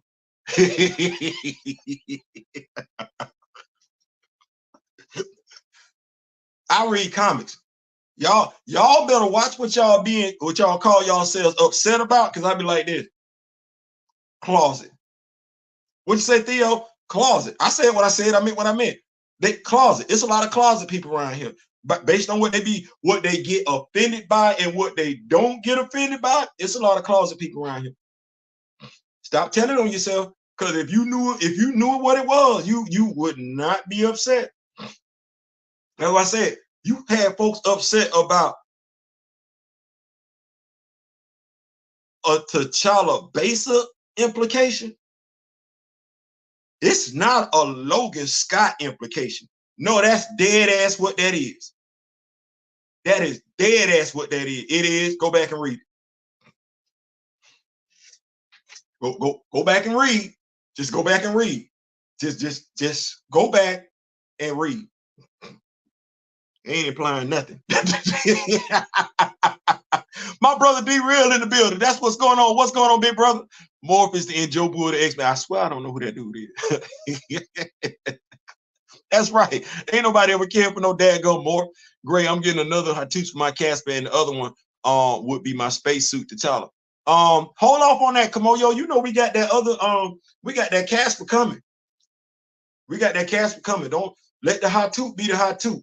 You know we got the Casper coming, and he's supposed to drop. They say he coming in April, so we ain't got long.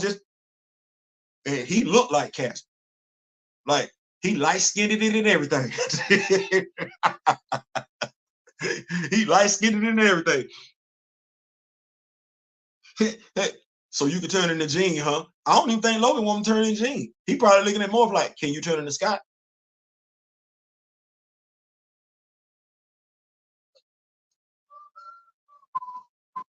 So we're gonna keep the party rolling. Why my version of S.H.I.E.L.D.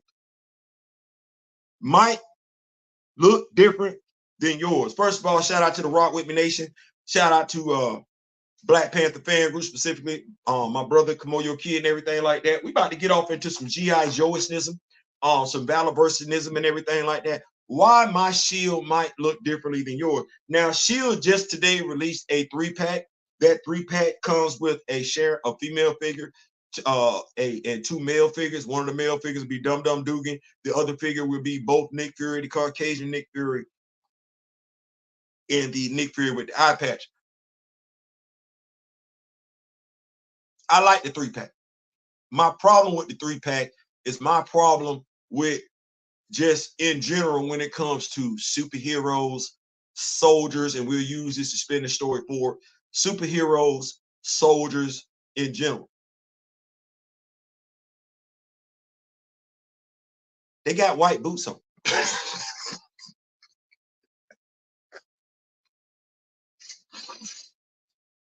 Hey, what? Theo, what? They got white boots on. Who does that? No, for real. This not dress. This not us on the parade deck. This not us going to a ceremonial. No. They got white boots on and white gloves. Where? I've been in the Marine Corps. I can't do that. Like, are we checking for dust? And that's always, now sad to say, that's been my problem with S.H.I.E.L.D. even as a kid. I never could look past the fact, like, bro, you got on white boots. What you doing with that? It was no different. I like Hal Jordan. Bro, you got on white gloves. What we doing? Because in the military, your uniform is supposed to be clean. Before combat, it's supposed to be clean. After combat, yeah, dirty. But you go, okay, well,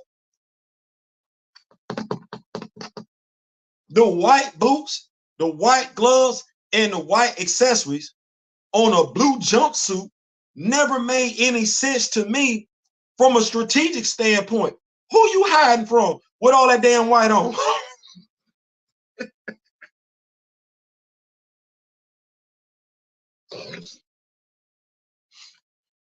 Like, that never made sense to me. It never did. It never did. I'm like, you trying to get shot.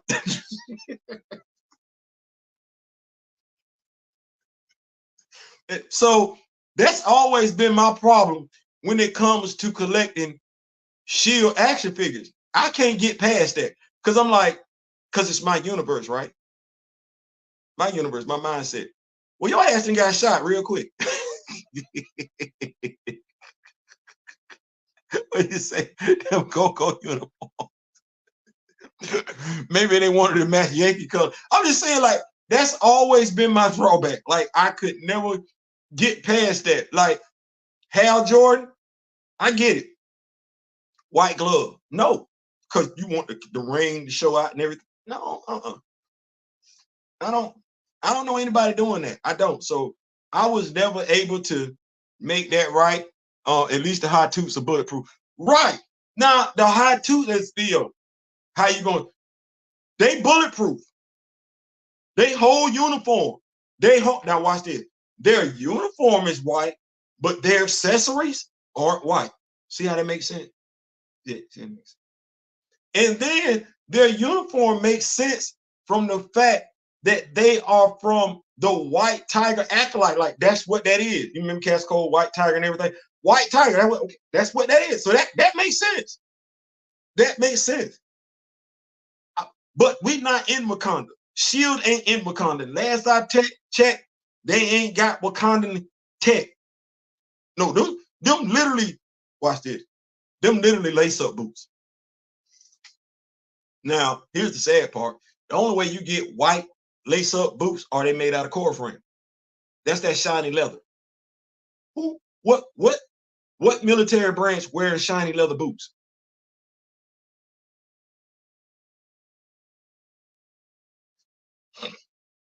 It just never made sense to me. So let me get my brother. D-Real, what up? Where did you get the last Black Panther action figure that you did? He got it from eBay. He got it from eBay, Mr. Smith. What say? He said X-Men 97 was trending weeks before. See, there you go. There you go. So if our singular focus was it wasn't. We ain't had no singular focus. We all went there. And I got distracted real quick. So finishing my story in regards to X-Men 97, my wife wanted to watch it. I felt bad because she didn't watch it because of how I felt. Oh, well, when I looked abroad as to what was going on, I gave my wife the remote control. I said, have fun. I'm not finna deny my wife what others get. Well, I'm not finna deny my wife what other people are doing. My brother D-Real, he and I chopped it up. D-Real was like, with Theo, who would know if you watched? He was right. Nobody would know. I would.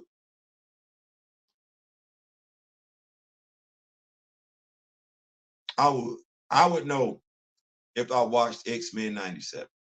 And so with that said, my wife watched it last Friday. I was going to sleep and everything like that. I still wanted to honor my commitment. So she watched it. And I asked her how it was. Woke up Saturday morning. I said, well, how did you like it? She said she liked it. She didn't like the fact that Aurora lost her power. She was the first one that lost it. I said, well, yeah, that pretty much fits it. So Saturday afternoon, I said, well, let me see. And so I turned it on while I was cleaning, straightening up in the bedroom and everything like that. I saw the executioner. So off the rip, I'm knowing what storyline they're referencing. I see Magneto show up in the costume. So off the rip, I know what storyline they're referencing, but they not doing it like it happened in the comics and everything. Because they actually put a whole bunch of storylines together in one just to tell the cartoon on the 2 episodes. I'm looking at the artwork on it, and the artwork looks more. I understand where they were trying to make it more similar to X-Men 97, but you can still see the artwork resembling what we've been getting recently from the MCU as far as animation goes.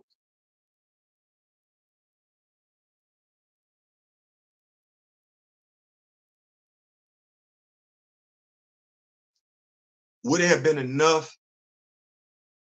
Was there enough for me to talk about it and take my eye off the prize? Was it even something that I could get hyped about? No, I understood why some people said they could take it or leave it. I understood my wife's reaction when she was like, it was okay. But my wife isn't a member of Recast T'Challa, not like that. And she's not like some other people who claim to be members of Recast T'Challa who said they were totally blown away by the premiere. Well, if you were totally blown away and that's all you've been talking about, and as my brother D-Real alluded to, as a prominent member of Recast T'Challa, you've been blowing up X-Men 97 weeks before it even. Why would they care anything about T'Challa? They would. And I'm telling you, as a multi-billion-dollar business, I wouldn't give two damns about T'Challa either. Not if I was getting rid of the character for the reasons that y'all claim, because you just showed me as a movement, you ain't focused. It is what that is at the end of the day. So the only thing I've seen, let me see. The only thing I've seen from this show are most of the Cyclops clips in that teaser or team fighting the symptom. I say the action does look good. Listen, if you are a Cyclops fan, I can tell you honestly, that's the best Cyclops has ever gotten treated.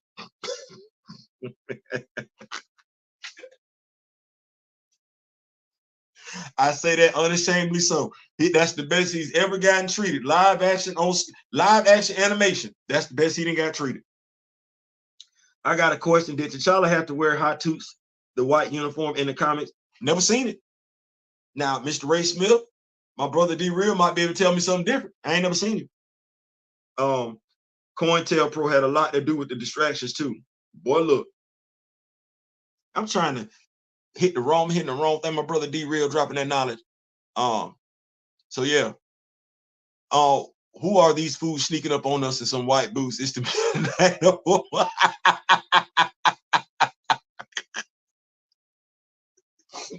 So yeah.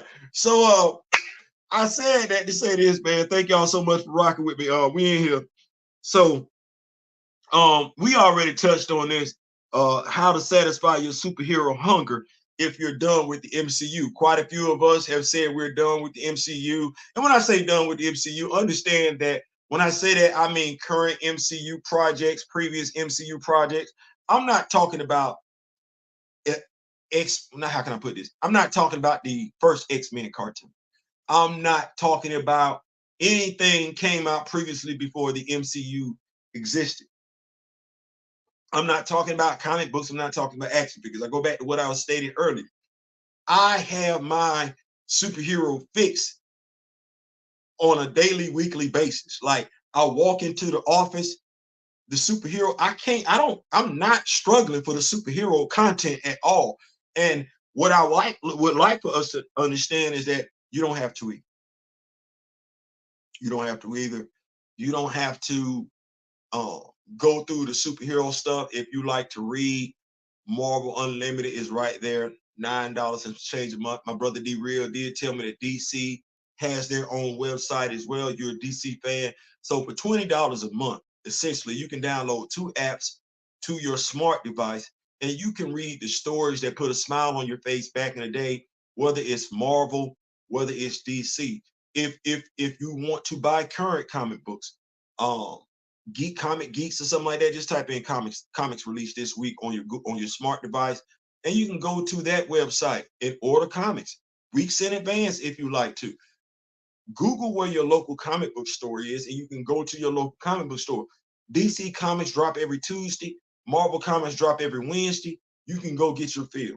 Then if it's, well, I need to have these characters where I can actually touch them, put hands on them, things of that nature. The toy stores. And I'm not talking Walmart. I'm not talking about Target where you go in there, you're frustrated, the aisles are empty. No. Google your favorite action figure. And Google will tell you where you can shop to purchase that action figure. Hasbro Pulse, if you like Marvel Legends, if you like G.I. Joe Classified, if you like Transformers, yes, they have that. Big Bad Toy Store. My brother Daryl will tell you about Entertainment Earth. There are a plethora of toy stores. Before you even go to eBay, Macari sells action figures. There are quite a few places you can go get your fill, your fix of superheroes, where you don't have to be reliant upon something that's not going to give it to you the way you feel you deserve. The YouTube channel. Shout out to all my brothers and sisters out there that are YouTubers, content creators, and everything like that. Just Google for your favorite superhero. There are more than enough YouTubers out there that are doing comic book reviews on your favorite superheroes, if not entire story arcs. Of course, I'm gonna put me and my brother D-Real before I say anything about anybody else. So I'm gonna say that. So it's no such thing as this whole superhero fatigue. And no, we consuming superhero content. We're just choosy about it. We're just choosy about it. So if you want to know where to get superhero content, just let us know. Sharing is caring. If you know us, grow us, and we definitely don't mind sharing. You keep up with these notes, because y'all are rocking with me. A Storm getting a new comic book run. Yes, Storm is getting a new comic book run. We do not know who's going to be on the creative team, but we will be checking it out. McGregor will be invited to the barbecue. Yes, he will. Yes, he will. He will definitely be invited to the barbecue. I'm getting to the McGregor run right now, about to get my drink ready. Yes, sir. Get the drink ready. Get that thing ready and go and get that sip on. Absolutely. My brother D-Real is look, he and I are both what, daughter daddies, I guess that's what we say. So yeah, we love our girl. And I tell her, once Rivals hits more platform, the buzz will grow. If it's a pick only, it will stay niche. Yeah, we got that. Let me see here. Not to derail the current topic, Theo, but will you talk about game Marvel Rivals? I see T'Challa as a part of the roster, and they mentioned Bash. Just want to know what everyone thought. You know what? We gonna figure it out. Y'all gonna let me know. Y'all gonna keep me in the cusp, and I'm gonna figure out what's going on. At least with the High Toots and Moon Knight, the white costume designed for shock and gear. Nobody's scared of them white booties and shield. No. Yeah, absolutely. He is getting the respect. I will say that. I will say that he's getting the respect that he's long deserved. So that said, we're gonna keep the party rolling. How to satisfy, well, Russell Wilson. The closer I get to the entertainment industry, now I'm gonna do this here. I told y'all that my goal is to be a talk show host, radio talk show host. I like what I got going on as far as knowledge. So I had somebody want to, and I'm gonna apologize. We're shifting gears. We're gonna talk a little bit of football, just a little bit of football, and then we're gonna come on back to talking about what we're talking about. So as y'all know, I was on the sports show Gathering the Old Men last week, and we talked Russell Wilson. Now, y'all know me, accuracy. I don't care nothing about being right. I don't care nothing about being wrong. All I care is about the accuracy. That's how you keep it pimping. Well, I had somebody want to go back and forth with me in regards to Russell Wilson, and I thought I had accomplished what I had accomplished on the show. I don't think nobody want to see me. I don't think Stephen A. Smith want to see me. I know Skip Bayless don't want that smoke. And I would have thought after what I did last Wednesday or Thursday, we just weren't gonna have this conversation no more. But shut it down early, Daddy Theo. I see it. Yeah, I mean, I'm just absolutely. Come on, kid. That's what I'm scared of, but I believe it'll be on all platforms if they smart. I might get up on some Invincible. I might. I could. I'm thinking about it. Y'all know I'm choosing about how I spend my money because I do a lot of different things with my money. But I'm thinking about it, Invincible. But folks have had a narrative to spin on Russell Wilson, and y'all know how I feel. I don't really believe in that. I just don't. That bothers me to my core when folks, especially when we do it to one another. So what I said was, I said, you know what, Theo, what we not fixing to do is we not finna let people just talk about this dude, because we can talk truth. We can talk truth. We absolutely can. We can talk truth. So we gonna break it down like this. Hold on. Give me 1 second. What I want to do is talk numbers. They say numbers never lie. They don't necessarily get a whole truth. But if you compartmentalize them, add them to the whole thing, you can get the story. So what I want to do is get the story, because I have somebody that wants to keep coming for Russell Wilson. And I'm of the mindset that I ain't gonna let you keep coming for him like that. So we're gonna do it like this. I'm gonna close down this thing here.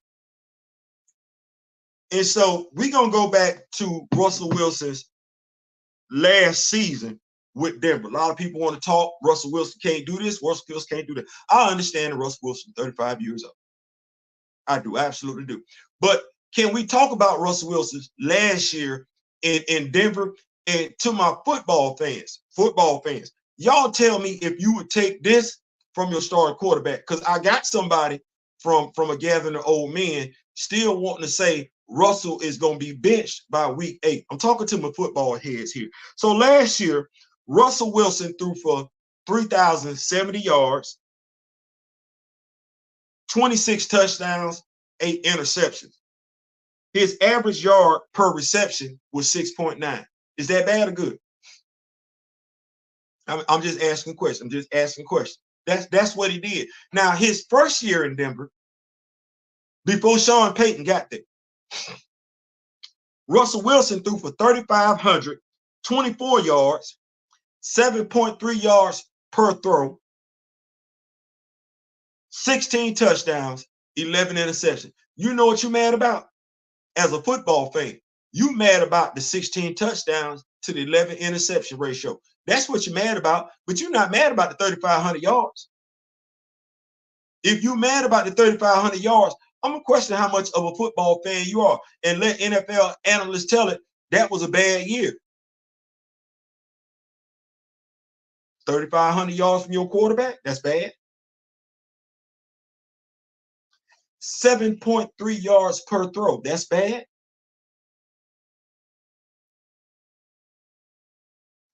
I ain't asking, I'm just asking. His last year in Seattle, Russell Wilson, 3,113 yards, 7.8 yards per throw, 25 touchdowns, 6 interceptions. Is that bad? Do we think the Seattle Seahawks let him go because he was a bad quarterback his last year in Seattle, or was he a salary cap casualty? Do we think the Denver Broncos let Russell Wilson go based on his play last season, or do we think they let him go because Sean Payton didn't want him anymore? See, I'm not a fan of doing whatever I got to do to get my ratings up. I'm not a fan of lying on a person, let alone a brother, just to get my stats up. Not when I know the stuff that I say can be easily fact checked. To the football fans that are there, what about Russell Wilson that I just read to you makes you feel like he gonna get benched by week 8?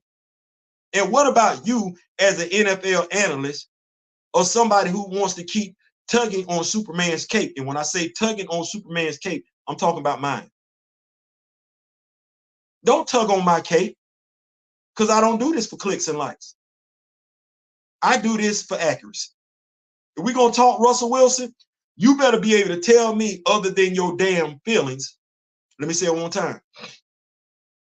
When we talk about Russell Wilson and the expectations for the upcoming football season, you better be able to talk to me about more than your damn feelings, because I don't care about your feelings regardless of who you are.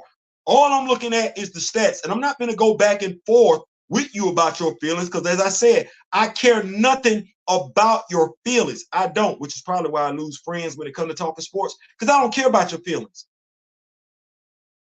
I care about the accuracy. I care about the representation. When it comes to Russell Wilson, and Justin Fields, if you're not going to tell the story right, don't involve me to tell the story wrong. I'm going to embarrass you and take pride in doing it. I ain't saying, I'm just saying. Side note, folks are saying that new Future album is fire, so Russ is about to go off this year.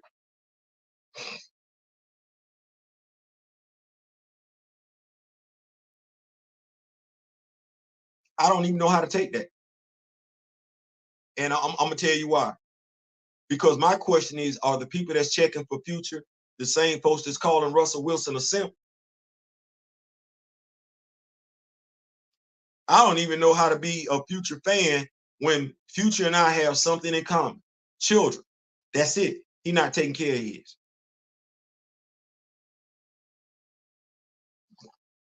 And they his now.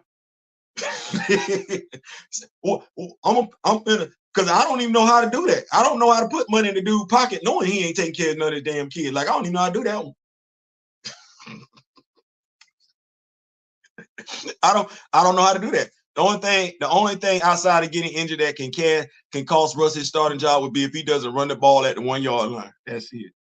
That's it. And I don't think Mike Tomlin gonna make that call. Boy, if you don't hand that damn ball off, Denver being complete garbage. Yes, best being complete garbage. Russ plays his best football when the odds are stacked against him. Tomlin trying to win now. Russ gives him the best chance. And watch, student of the game. I don't even know if I can say that. Because when I look at Russ never had a bad season. Like, if I looked at Russ,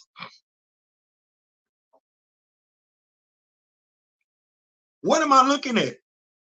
He threw for 3,100 yards his first year in Seattle, 26-10 touchdown ratio.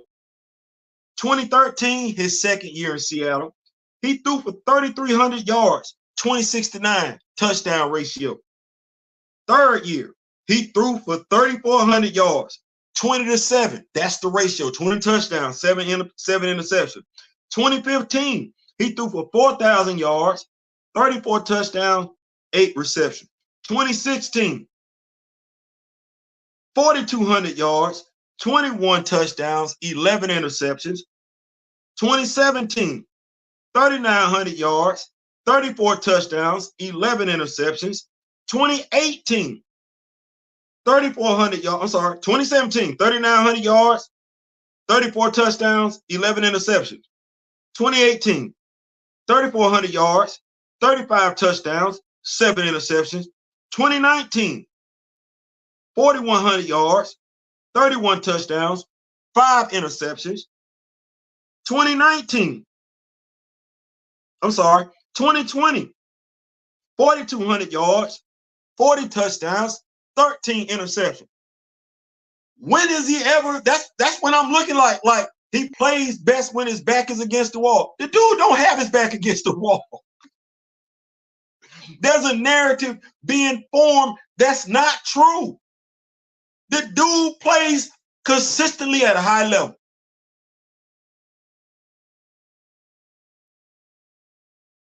You know what folks been looking at? The win-loss record. That's what folks been looking at. His win-loss record in that second Super Bowl. But if you look at his stats, bad win. Somebody that I did a podcast, well, his win-loss record, he don't play defense. He don't play defense. He don't. And if somebody asked you last week, if it's 32 quarterbacks in the league, you telling me Russell Wilson is number 17?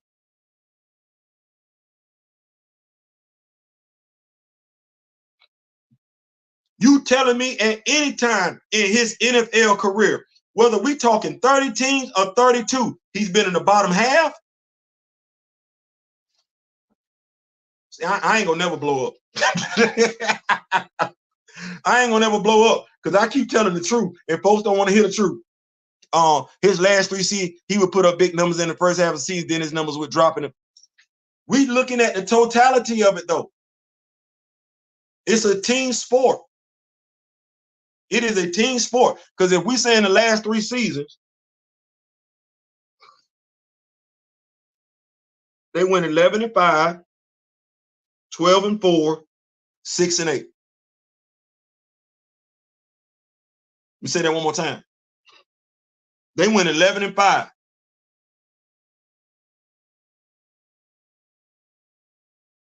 They went 11-5. So what that tells me is they won their first 11 games and then dropped 5 in a row. And then I don't know. 2020, they went 12-4. What you want me to do with that? See, that's that narrative. I can't do nothing with the narrative when I'm looking at the numbers. And I'm looking at the numbers. He fell off the second half of the season. Well, damn, you went 11-5 and 12-4. And them were the first 2 of the last 3 seasons in Seattle.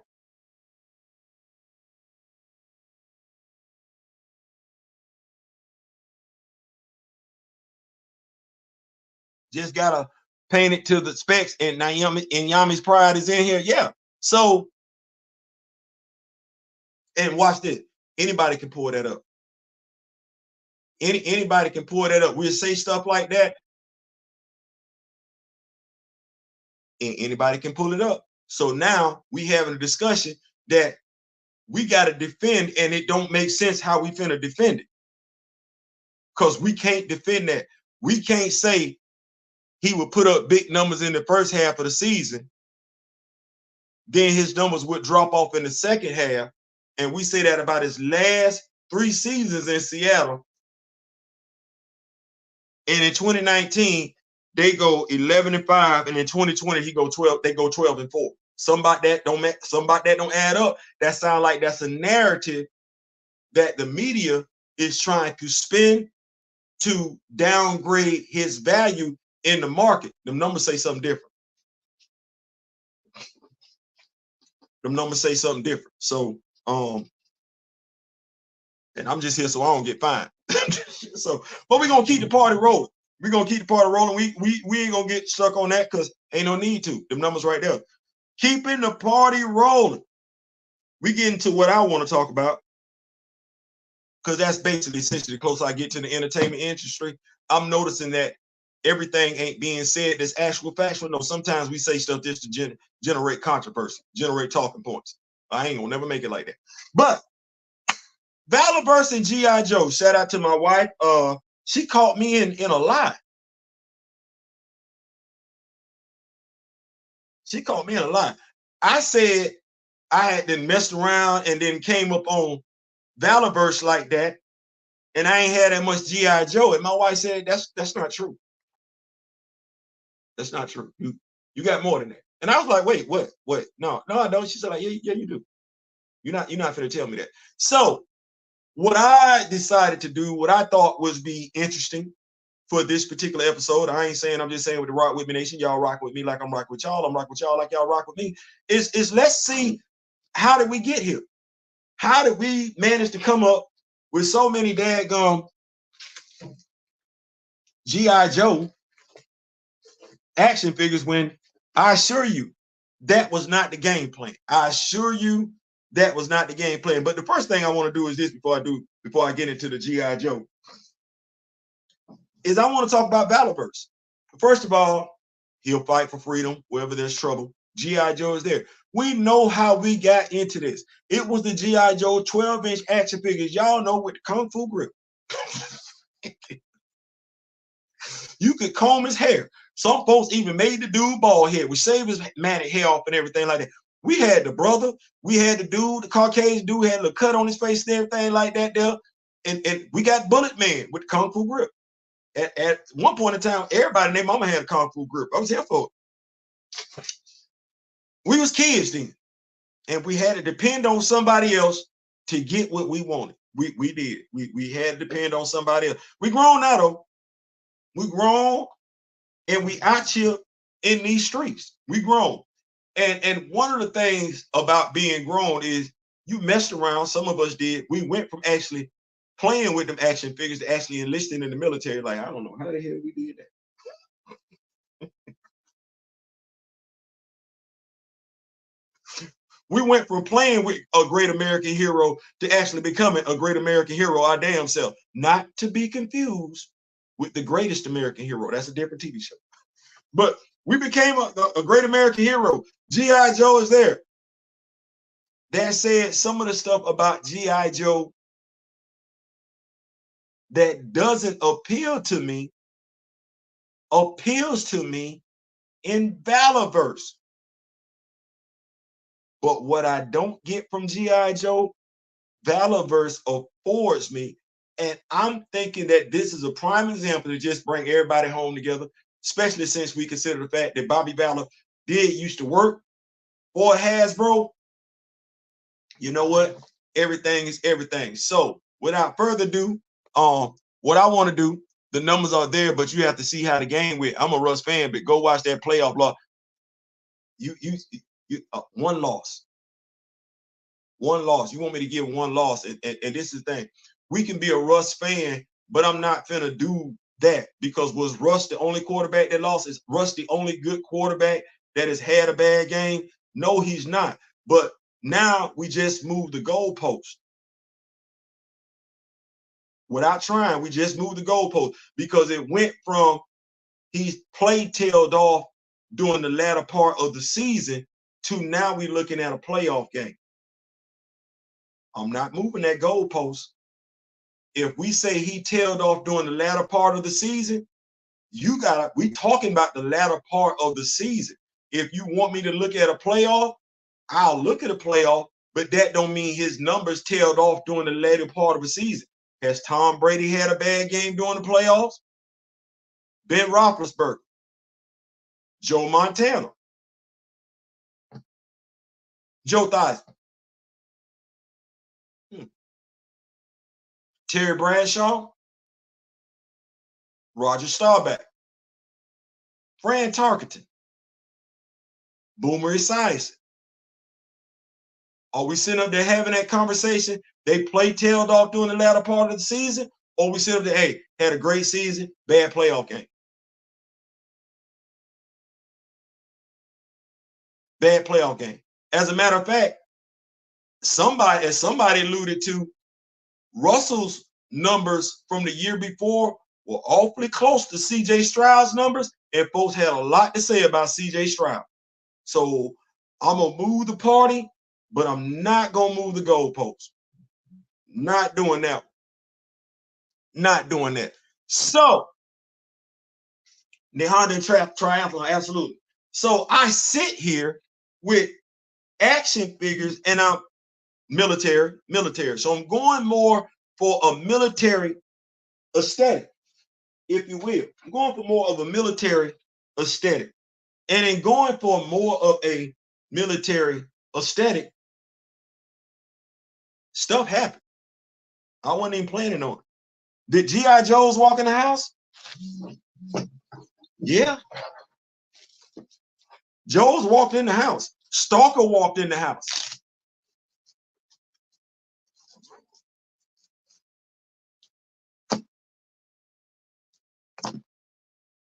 Stalker walked in the house. That's a brother. I'm not understanding the beret going into battle, but I understand it. I understand. I'm thinking he would have a helmet on going into battle because I don't know who walking out there with just a raspberry beret. The kind you find in the secondhand store. Raspberry beret. Yeah. The kind you find she wouldn't wear much more. I don't know who doing that. I know, like, damn, Theo, raspberry beret. Yeah, raspberry beret. Stop that. Raspberry beret. So we got Stalker. And I'm sitting up here, I'm like, okay, well, we got Stalker. That's him. Y'all like, Theo, who you looking for? Well, I was looking for Roadblock. I was, but Valaverse, Bobby Valor, and I'm liking it because it's got a real aesthetic to it. Gave a roll out. I'm talking block 40. Won't stop. Roll out. I don't roll out, roll block. I don't know how we did it like that. But then even what they call the folk? They got in on the deal. They got in on what's the game we used to play? Fallout, Farsight. What name of the game? Forsyth. What? I don't know. Nobody even know what they both still play that damn game now. What was it? They got in on it. They got in on the fun and say, hey, we can give you some military action figures too now. We can. I said, okay. And they gave you a nice bit of accessories. Mind you, I'm looking for the military aesthetic appeal. What's the name of that damn game? Clay Gets No Love. Clay Quartermain being in S.H.I.E.L.D. That, by the way, was scratch. I can't think of the name of the action figures. Fortnite. I knew Mr. Ray Smith was gonna get somebody from the Rock With Me Nation was gonna help. This is 8-Ball. Fortnite. They come with a whole bunch of accessories. military grade action figure. My dog even come with a first aid pack. Before we even get the doc. Before we get the doc, my dog already come with a first aid pack. And the weapons. I'm trying to get y'all the weapons. Y'all ain't that ain't nice. That ain't nice right there. Look at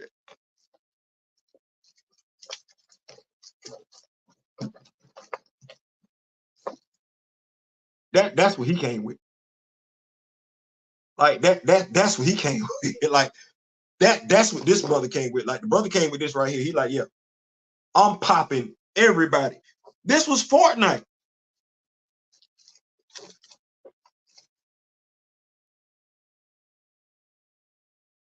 This is the Fortnite action figure. This what this dude came with.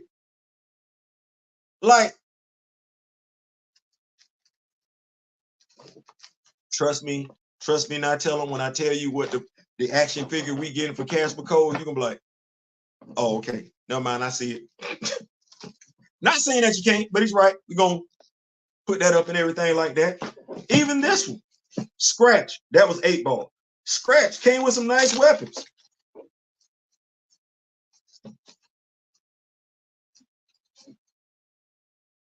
That's Fortnite. Folks been giving Fortnite a bum deal. That's Fortnite.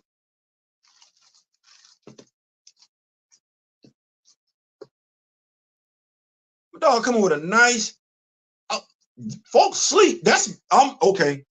I don't want to say that's low key better than what some stuff they got from Hasbro. I don't want to say that, but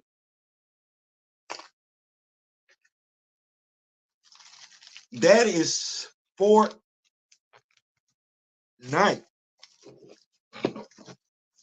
Now, my wife, being who my wife is, she let me know because I was confused. I had to got some stuff wrong. That's Destro. And I'm sitting up here like, so you didn't count Destro? Damn, sure had. I'm so ahead. Sitting right there too. How many Joes is that? Hold that 8-ball up again. Say less. Hold on. We're going to come back to it. We're going to come back to it. You ain't man, listen.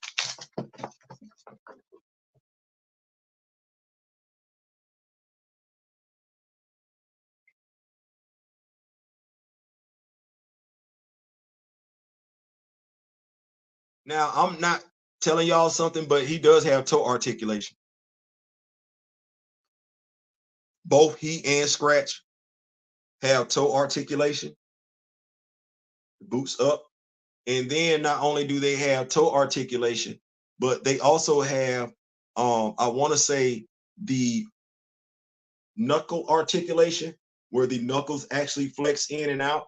They do have that. So these figures right here for Scratch and 8-ball, they aren't as tall as the Marvel Legends. They do scale, so it's one of those things where they would be a little bit smaller than the Marvel Legends. So if Marvel Legend is a 6-inch figure, you want to say the Fortnite action figure comes Scratch and 8-ball come in a little less than 6 inches, but they still scale. They would just, well, instead of me being 6 feet tall, I'd be 5'10".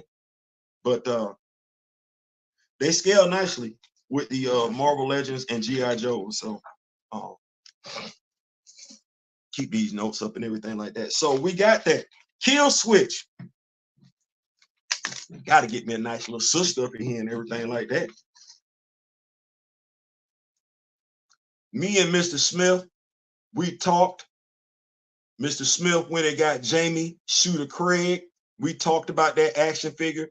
That action figure looks like Zoe Saldana.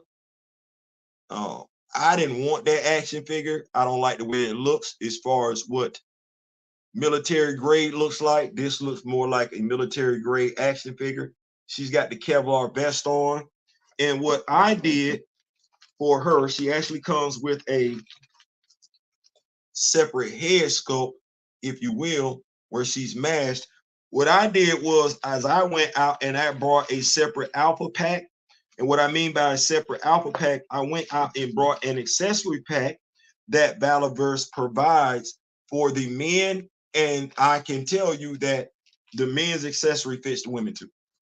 So, because I was like, she's supposed to be a demolitions expert, and I don't know any demolition expert that goes out and about without having on their helmet. So I had to take care of that. That's a good figure. Those two are supposed to be a Snake Eyes and Storm Shadow variant in their own way. So they work as G.I. Joe. Yeah, hey, I ain't saying they try to do it. That might be the closest thing to the most dangerous man alive, T'Challa, there is.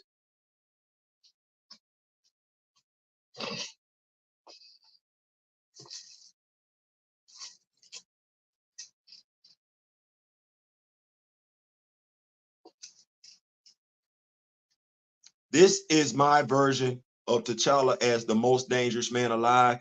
This is, in fact, a Snake Eyes body. This is the extra Black Panther head sculpt that came with this Black Panther variant. So I took the head sculpt, the second head sculpt that came with this, and I put it on this Snake Eyes action figure specifically because I wanted this to be my most dangerous man alive variant. And it's crazy because I just saw the accessory pack, this right here. So this was the Snake Eyes that I got for the most dangerous man alive. And I could actually take that Snake Eyes, and if I wanted to say, well, T'Challa has some other stuff going on, I can do that.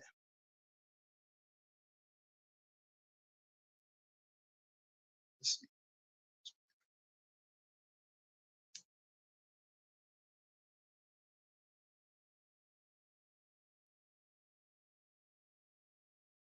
There's the backpack in regards to T'Challa. So it's just a lot that can be done with this. I know some people don't. They just chose to not necessarily go through the hole on the strap, but just put the backpack in through there. You can take the backpack.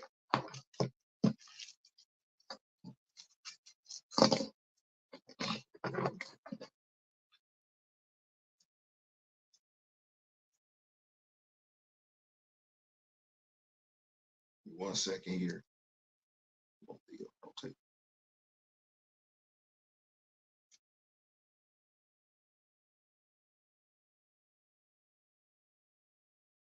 So yeah, that would be my most dangerous man alive. Of course, I can always say that's what, Skybreaker.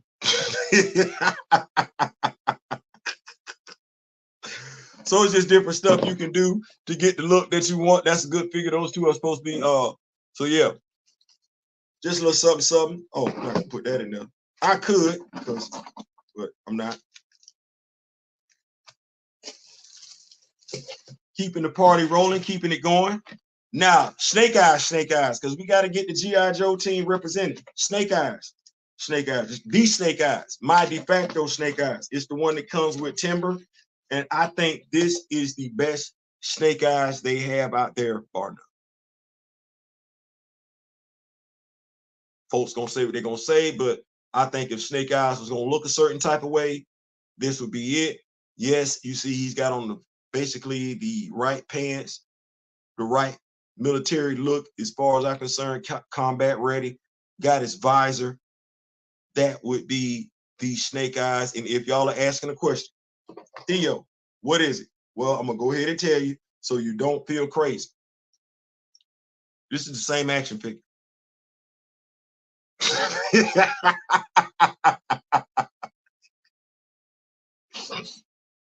I'm trying to help y'all out. This is the same action figure. It's just a repaint. This is this. Don't be fooled. This is this. It's just a repaint. It is. That's all it is. It's just this. See how we do this? Deadliest man alive, Snake Eyes. Snake Eyes, deadliest man alive. Same body sculpt, don't be fooled. Same body sculpt, don't be fooled. But this is how this got into a problem though. Because I was looking at all these individual figures coming into the house. My wife was looking at the individual figures coming into the house. You know, well, no, let me rephrase that. I got fixated on the individual figures coming into the house. I didn't pay attention to everything else that I had allowed to come into the house. My Vipers.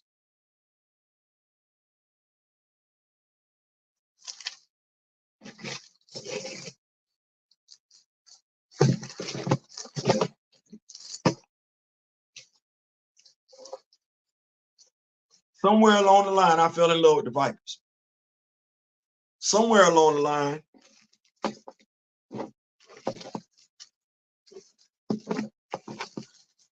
I wound up with 4 red ones. Somewhere along the line, I wound up with 4 of these.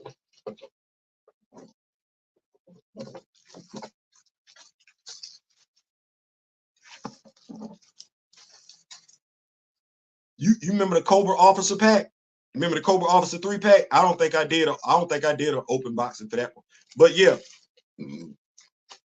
that slid into the house. They slid into the house. I would love to tell you I know how they slid into the house.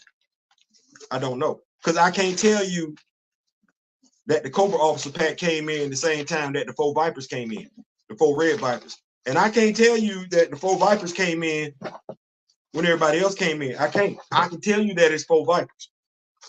You know who was counting all of them when they was walking through the door? It's my wife. She was counting all of them. That wasn't it.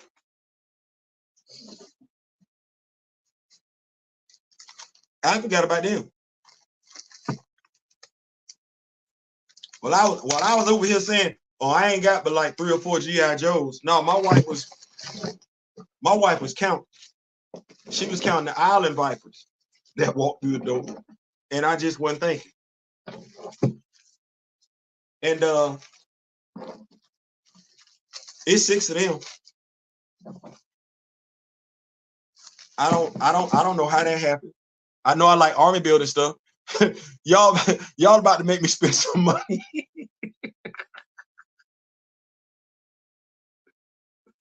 I'm just saying, like, I don't know how this happened. You need Kingpin and Falcon. After we talked Theo, I bought Kill Switch too. Like, I'm saying, like, I don't know how stuff like this happens.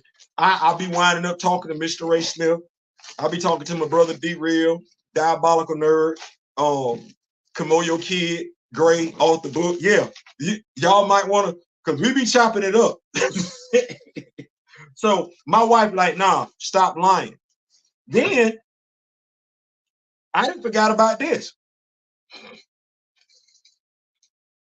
And I don't know how I forgot about this. We talk about Storm Shadow. He right here.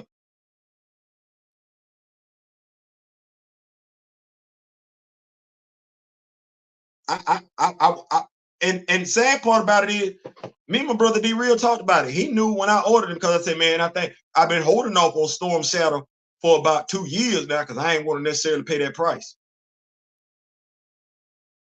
Wait till stuff drop, then make your move. Then make your move. He been here. When I did the video talking about what I ain't got, I ain't even count him. You know who else I didn't count? That's crazy. Shout out to Mr. Ray Smith for this one. I ain't count him. I ain't even done an unboxing on. I'm sitting back on content.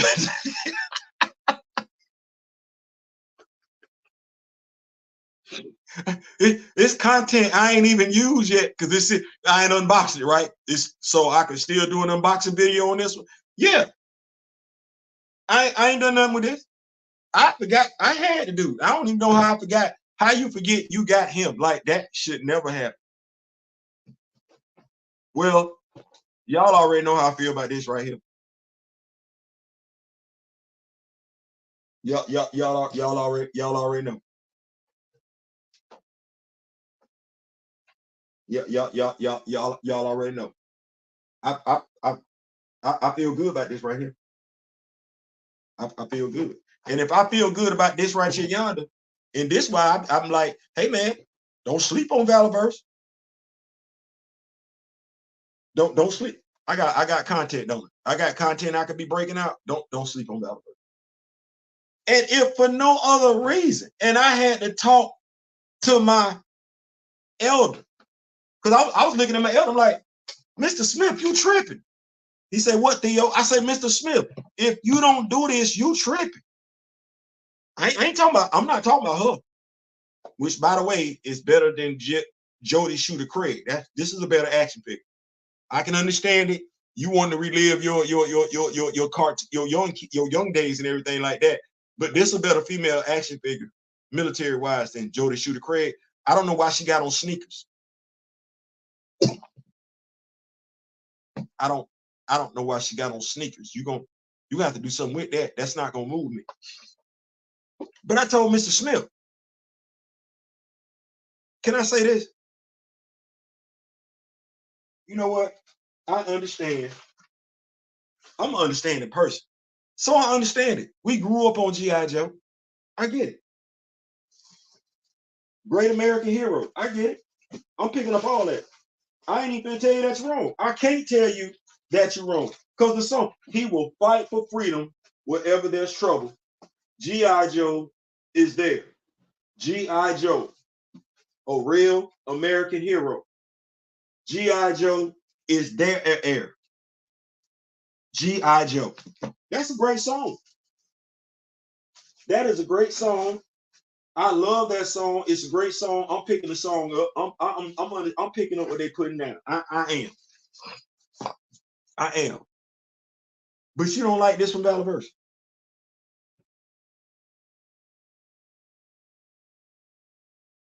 You don't want that. I had to talk to Mr. I said, Mr. Smith, think of the potential. You know the struggles. I said struggles. You heard me. You know the struggles we got going on as black action figure collectors? He said, yeah. I said, you know, we ain't got diversified head skulls like that. He said, you know what, Theo? I'm going to have to think about that again. If Bobby Val ain't do nothing, okay, tell me when Hasbro Marvel Legends then gave you some just a box of head sculpts.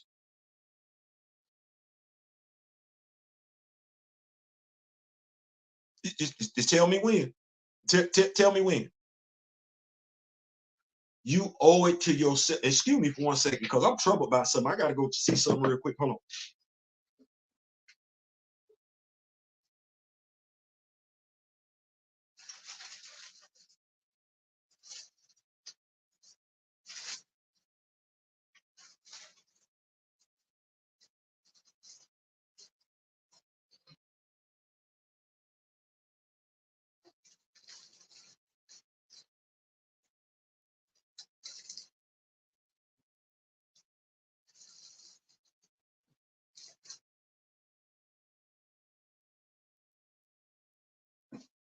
Theo, what you went to look for? I went to look for Roadblock. Roadblock in one of these bags. I got to find him. I'm in my feelings. Y'all know how I suffer from PTSD. I don't really like stuff missing. So I got to find out what Roadblock at, because I got my, what you call it, Mr. Smith? Which Night Brigade? I got my Night Brigade. That's what we're supposed to have. There he go. There he go. He wasn't missing. Big behind. Let me say this about G.I. Joe, and I'm gonna wrap stuff up. When I got my G.I. Joe and when I got my Stalker, I look at stuff from a military aspect. Well, what I mean when I say that? Well, I'm shiny stuff on the field of battle gets you shot. Shiny stuff on the field of battle gets you shot. It does. It's a reason why the military went away from metal emblems, because even in the field, if the black come off of it, the gold shine through, you're gonna get shot. Well, when I look at G.I. Joe action figures, I was in the military. I was in the Marine Corps. Well, this roadblock action figure, this is the second variation. The first one got gold accents on it. I'm not doing that.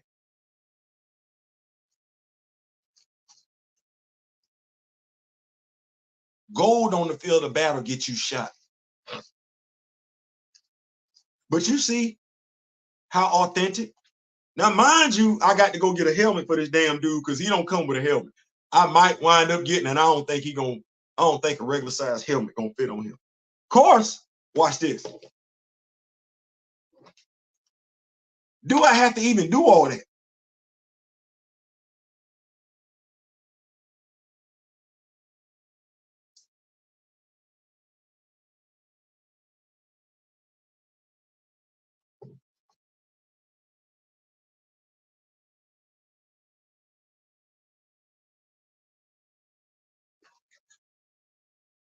Might we have a live unboxing here tonight to see if we can make it do what it do?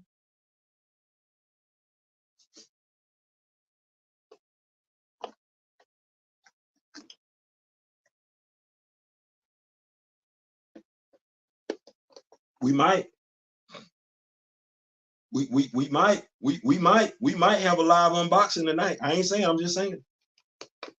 It's possible. I don't want to ruin this box. Should I ruin the box? I don't want to ruin the box. I don't want, oh, he going in. Here we go. Like, I don't want to ruin the box. Like, you know what? We got tape.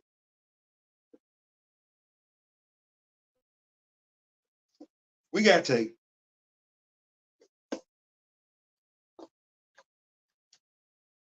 We got tape. We'll make it do what it do.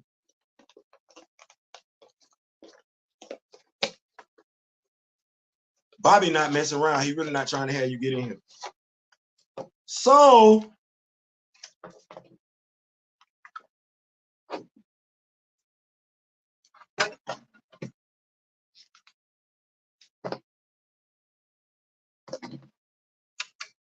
well, you could have been anything that you wanted to, and I can tell the way you do the things you do.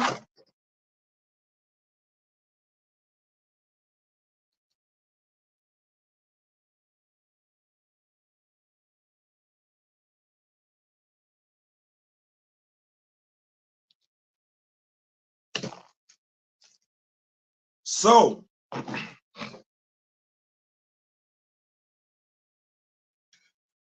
as I look at this, does it work? So what I'm going to do to you is tell you exactly what we're looking at.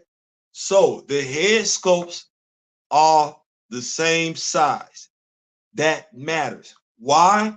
Because you can swap it out.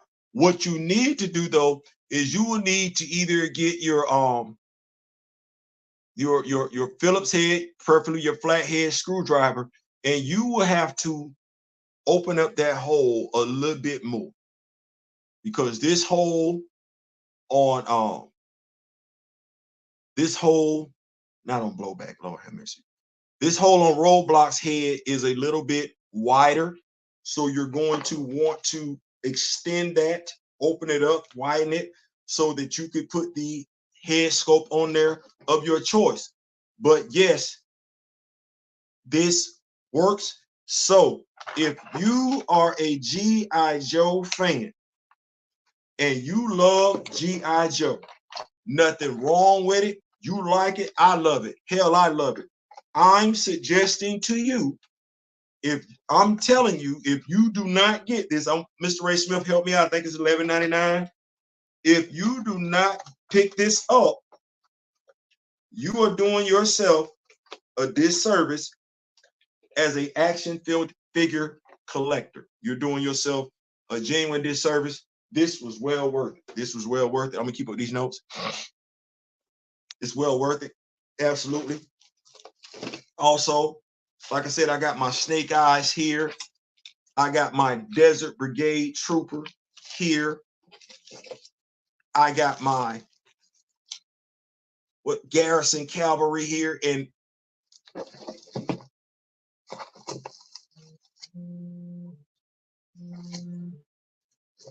a whole army builder, nothing but black action figures.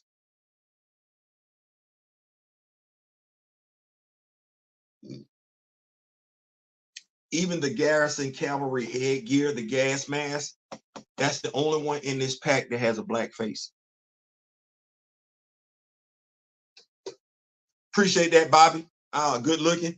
But the Garrison Cavalry Brigade, all black action figures. This is my devil dog right here. This was a Desert Trooper before they had one. So I'm sitting up here like, if you are this how action figures walk into the house. So let's do the count now. Valaverse. This is how Valaverse walk through the house. 1, 2, 3,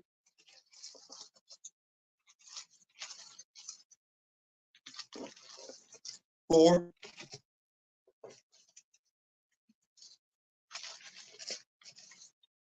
5. I'm gonna get. Got to put her stand with her. A couple of them missing stands. I don't like my stuff to be out. So that's 1, 2, 3, 4, 5.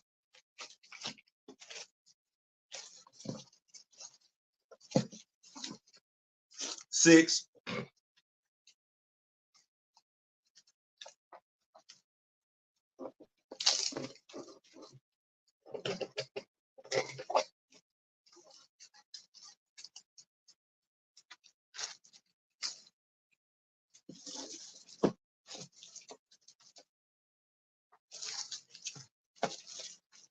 'Make sure I'm doing this right.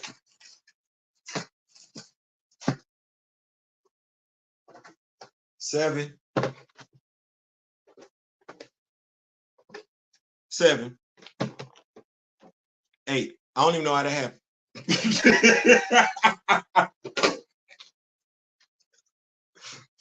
I don't know how that happened, because I could swear I wasn't checking for Valaverse like that.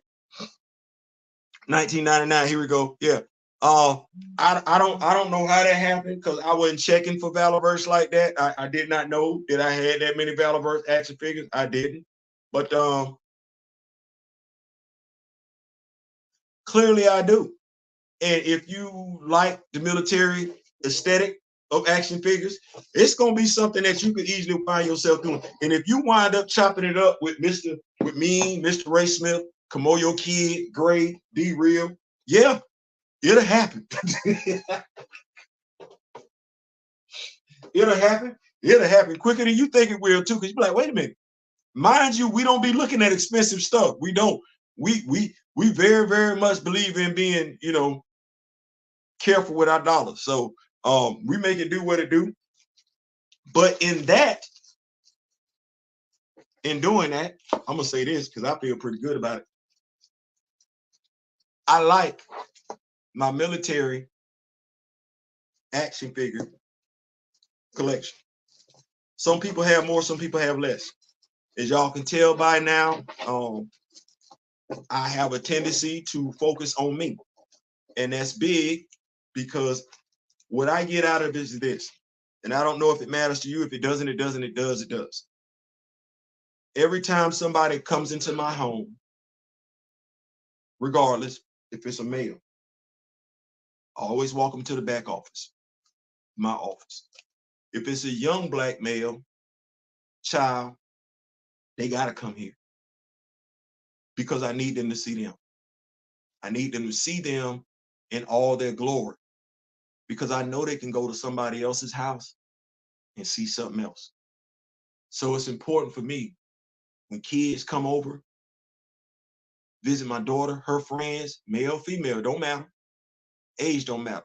My wife's friends come in, they greet her, they got boyfriends and everything. Boyfriend come over to the house, come on. There's more to you than Snowfall. There's more to you than Black Mafia family. There's more to you than Power, Book of Power, Force. There's more to you than that. And in my Wakanda, which is why I don't suffer from superhero fatigue, in my Wakanda, on a daily basis, I get to show off Wakanda in ways that the MCU doesn't give two damns about. And I'm much more knowledgeable than anybody they got working over there. Thus, I can have the impact on my younger brothers and sisters that they were supposed to. Listen, that's the last one. I'm out. Thank y'all so much, man. We in here. Thank y'all for making it worthwhile. Thank y'all for making the dream come true. Then this BS Good Times cartoon.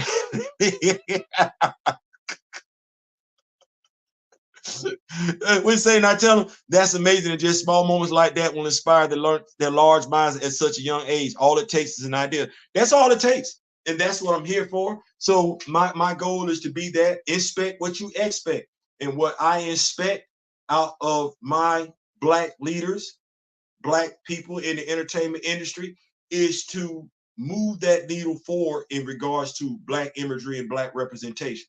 And if I'm a part of it, then it's incumbent upon me to do so. We're not letting nothing be taken for granted. We got these young brothers and sisters out here. We're going to make it do what it do. Hopefully, if Marvel Entertainment really gave two damns, you want to make money. And Marvel, I'm looking at you. Well, you got Marvel Voices come out every year. Kevin Feige, I'm looking at you. You had 28, 29 days in the month of February. You could have put on so much Black programming on Disney streaming about Black superheroes. Folks would have loved it, and you'd have made money off of it. You talking about St. Patrick's Day? Well, what if I told the fans that I know you got a Irish superhero? She's a female. You're not using her. Where was she at? You have so many IPs there to make ridiculous amounts of money off of, to where we're not even talking about Norman Peltz. Everybody is good. The problem is you don't know a damn thing about comics, and you're too insecure as a male, no different than Kevin Feige, to hire anybody, because you want it to be all about you. It could still be all about you. Just get out the way. You ever heard the story about it's not the king who's in power, it's the kingmaker? I ain't saying, I'm just saying. Listen, that's my time. I'm out. Thank y'all so much for rocking with me this evening. I hope you've gotten out of it what I would have liked for you to gotten out of it, and that's more information that you like, information that you can make a move on, and everything like that. In regards to X-Men 97, you want to watch it, watch it. That's my take on the situation. You want to watch it, watch it. What I would say is this.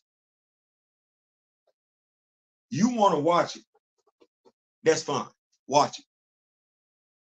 Make sure you handling business at home, though. That's all I'm going to say. Make sure you handling business at home. And the business at home is Recast T'Challa. The business at home is Black imagery, Black representation.